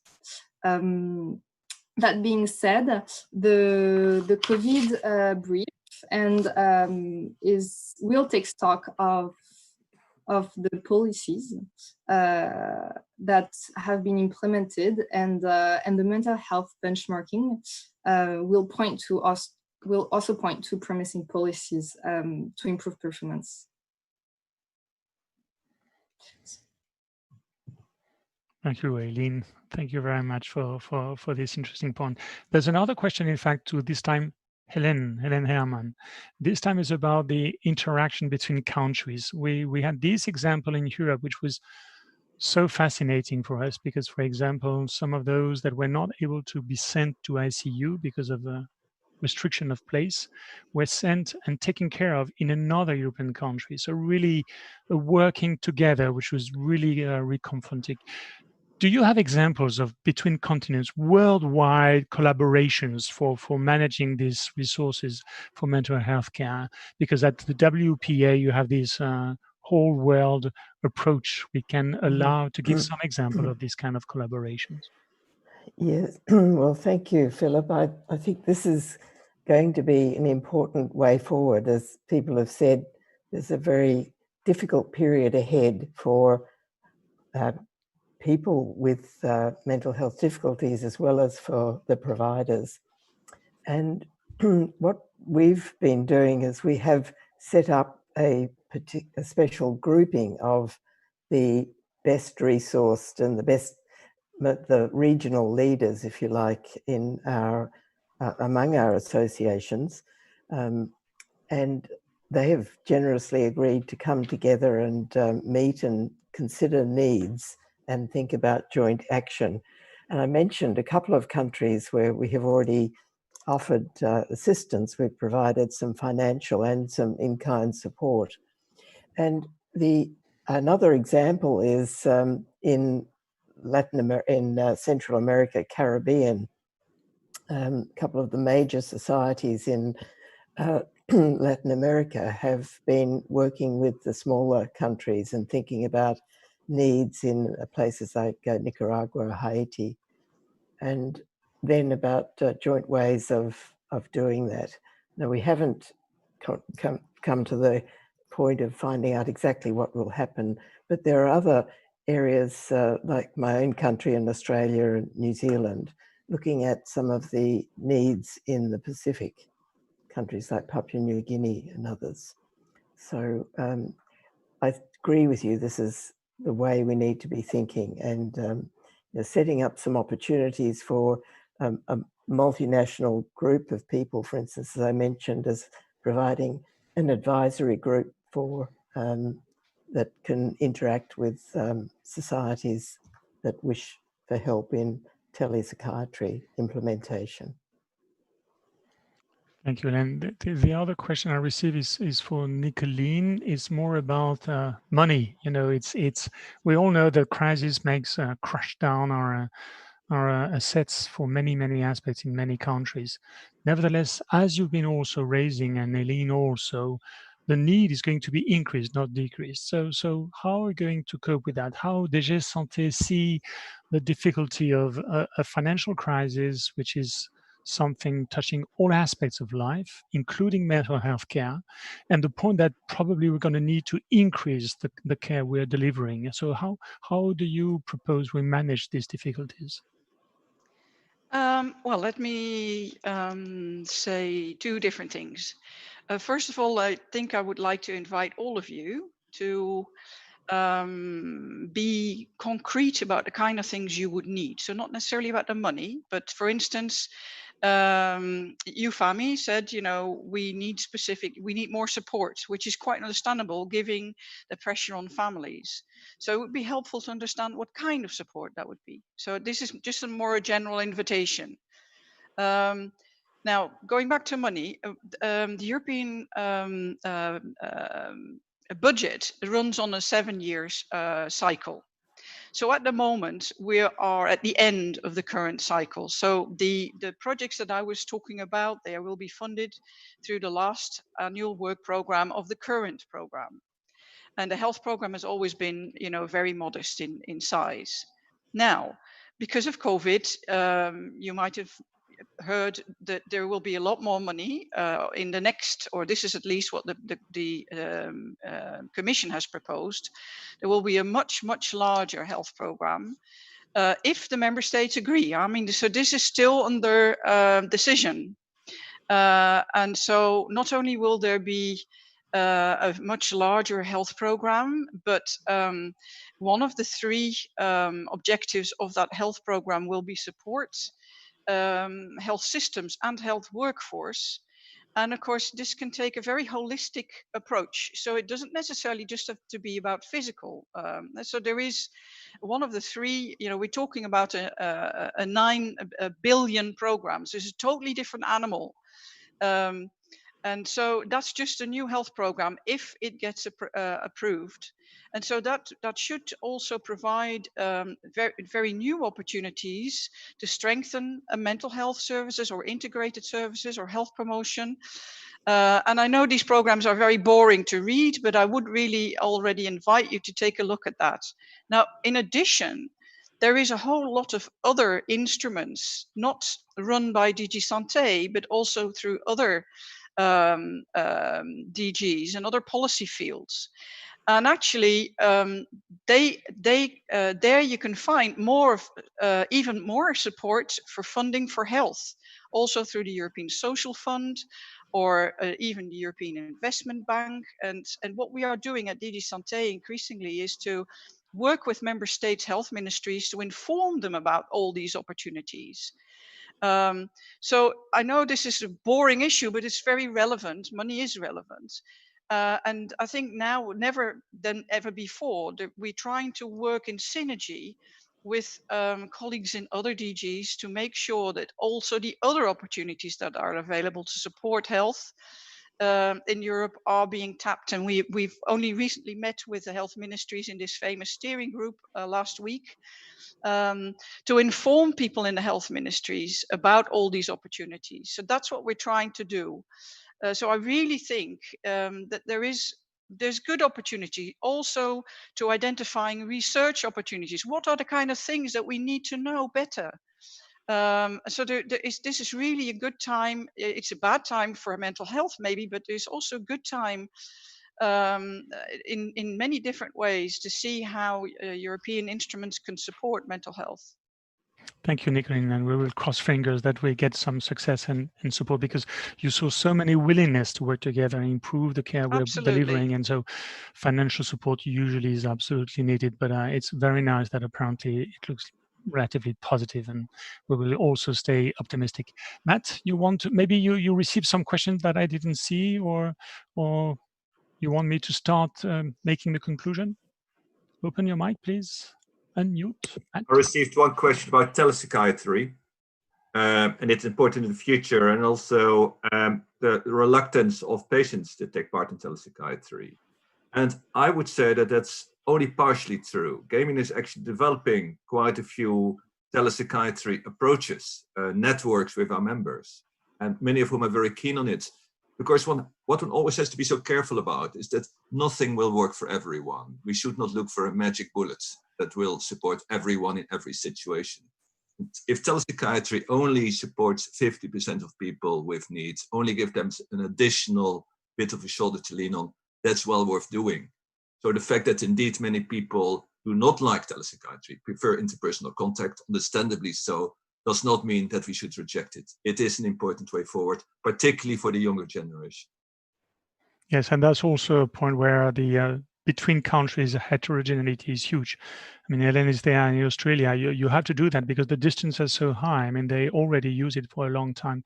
Maybe Christophe, you have already some feedback about this aspect because you've been working on this e-health approach for a long time. So, how do you respond to this? Well, I think with what we learned, what we know already is, of course, not that everything is good for everybody. So we have to be very selective and very careful. On the other side, it's also not only about the competencies of those who take part in the virtual dialogue, but also it's about the infrastructure, which has to be well set up. And also, of course, we have to keep in mind not only the tools, but also legal aspects. We have to learn about that. We can enhance that. We shouldn't go back to normal without having a close look on the chances in that. What is positive? How can we use it better?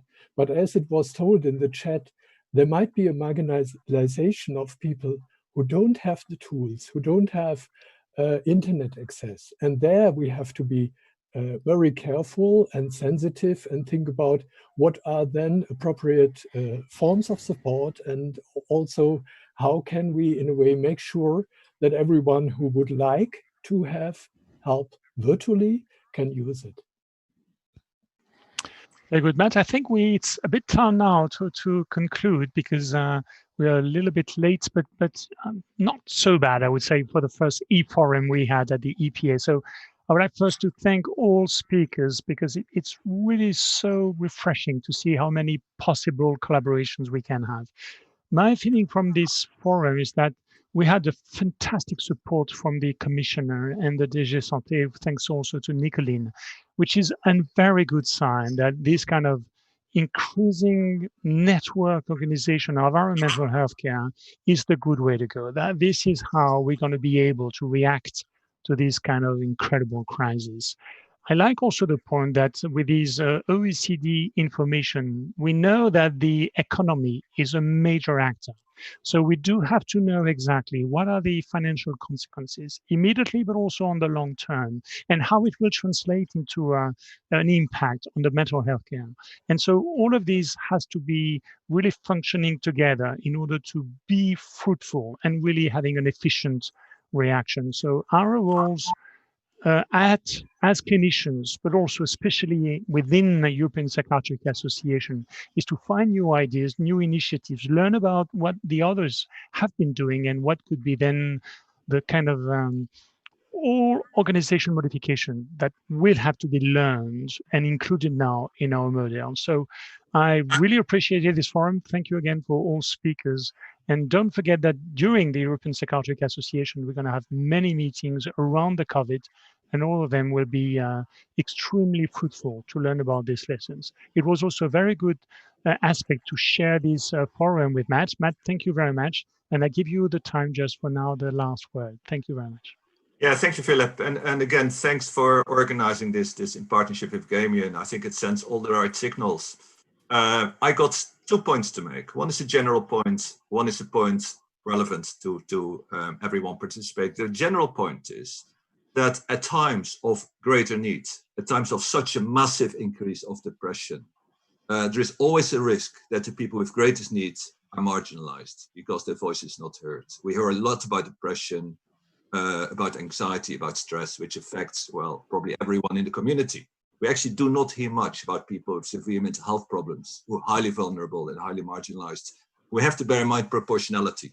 I'm not suggesting we neglect the people with anxiety and stress, but I think that we should concentrate a relatively high proportion of resources on people with the highest needs. I think that is one point to make.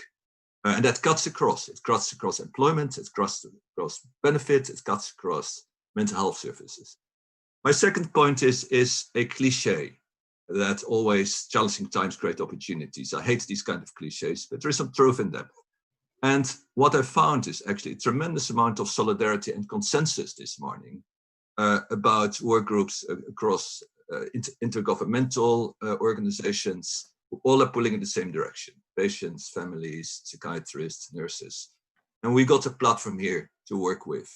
We already started tentatively and think there is now a time that we really have to stand together and come to an agreement about what our priorities are and lobby for those. I mean, Nicolene was making that point herself. If we continue to be divided, nothing will be achieved. We need to come together, identify what binds us, what our priorities are, and lobby and advocate those together. And I think this is a great starting point, Philip. And I think we should not lose this opportunity, build on this, and convene quite soon with the organizations to take this forward. Thank you very much. Thank you, Matt, and thank you, everyone. I think we can close down this forum and thank all of you. Thank you also for the technicians, because I think no major incidents have happened, and that was really unexpected, because usually it's always a bit tricky.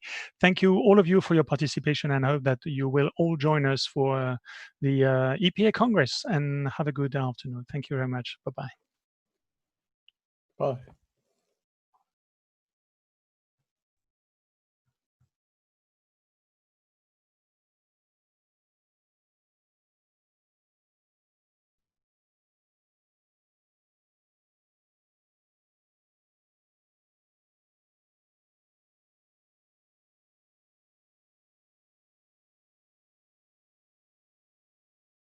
You may want some understanding of the principles of cognitive behaviour therapy to prepare you for a training case. You may want to acquire some skills to use in your day-to-day work. Or perhaps you're simply curious about what CBT really is. I'm Sterling Morey, consultant psychiatrist in CBT at the Maudsley Hospital and Institute of Psychiatry. I've been training psychiatrists and other professionals in CBT for the last 30 years, and I'll be accompanying you throughout the lessons. The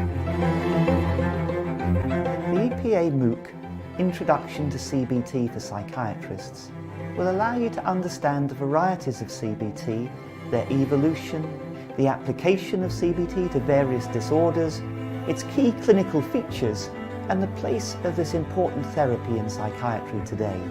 The European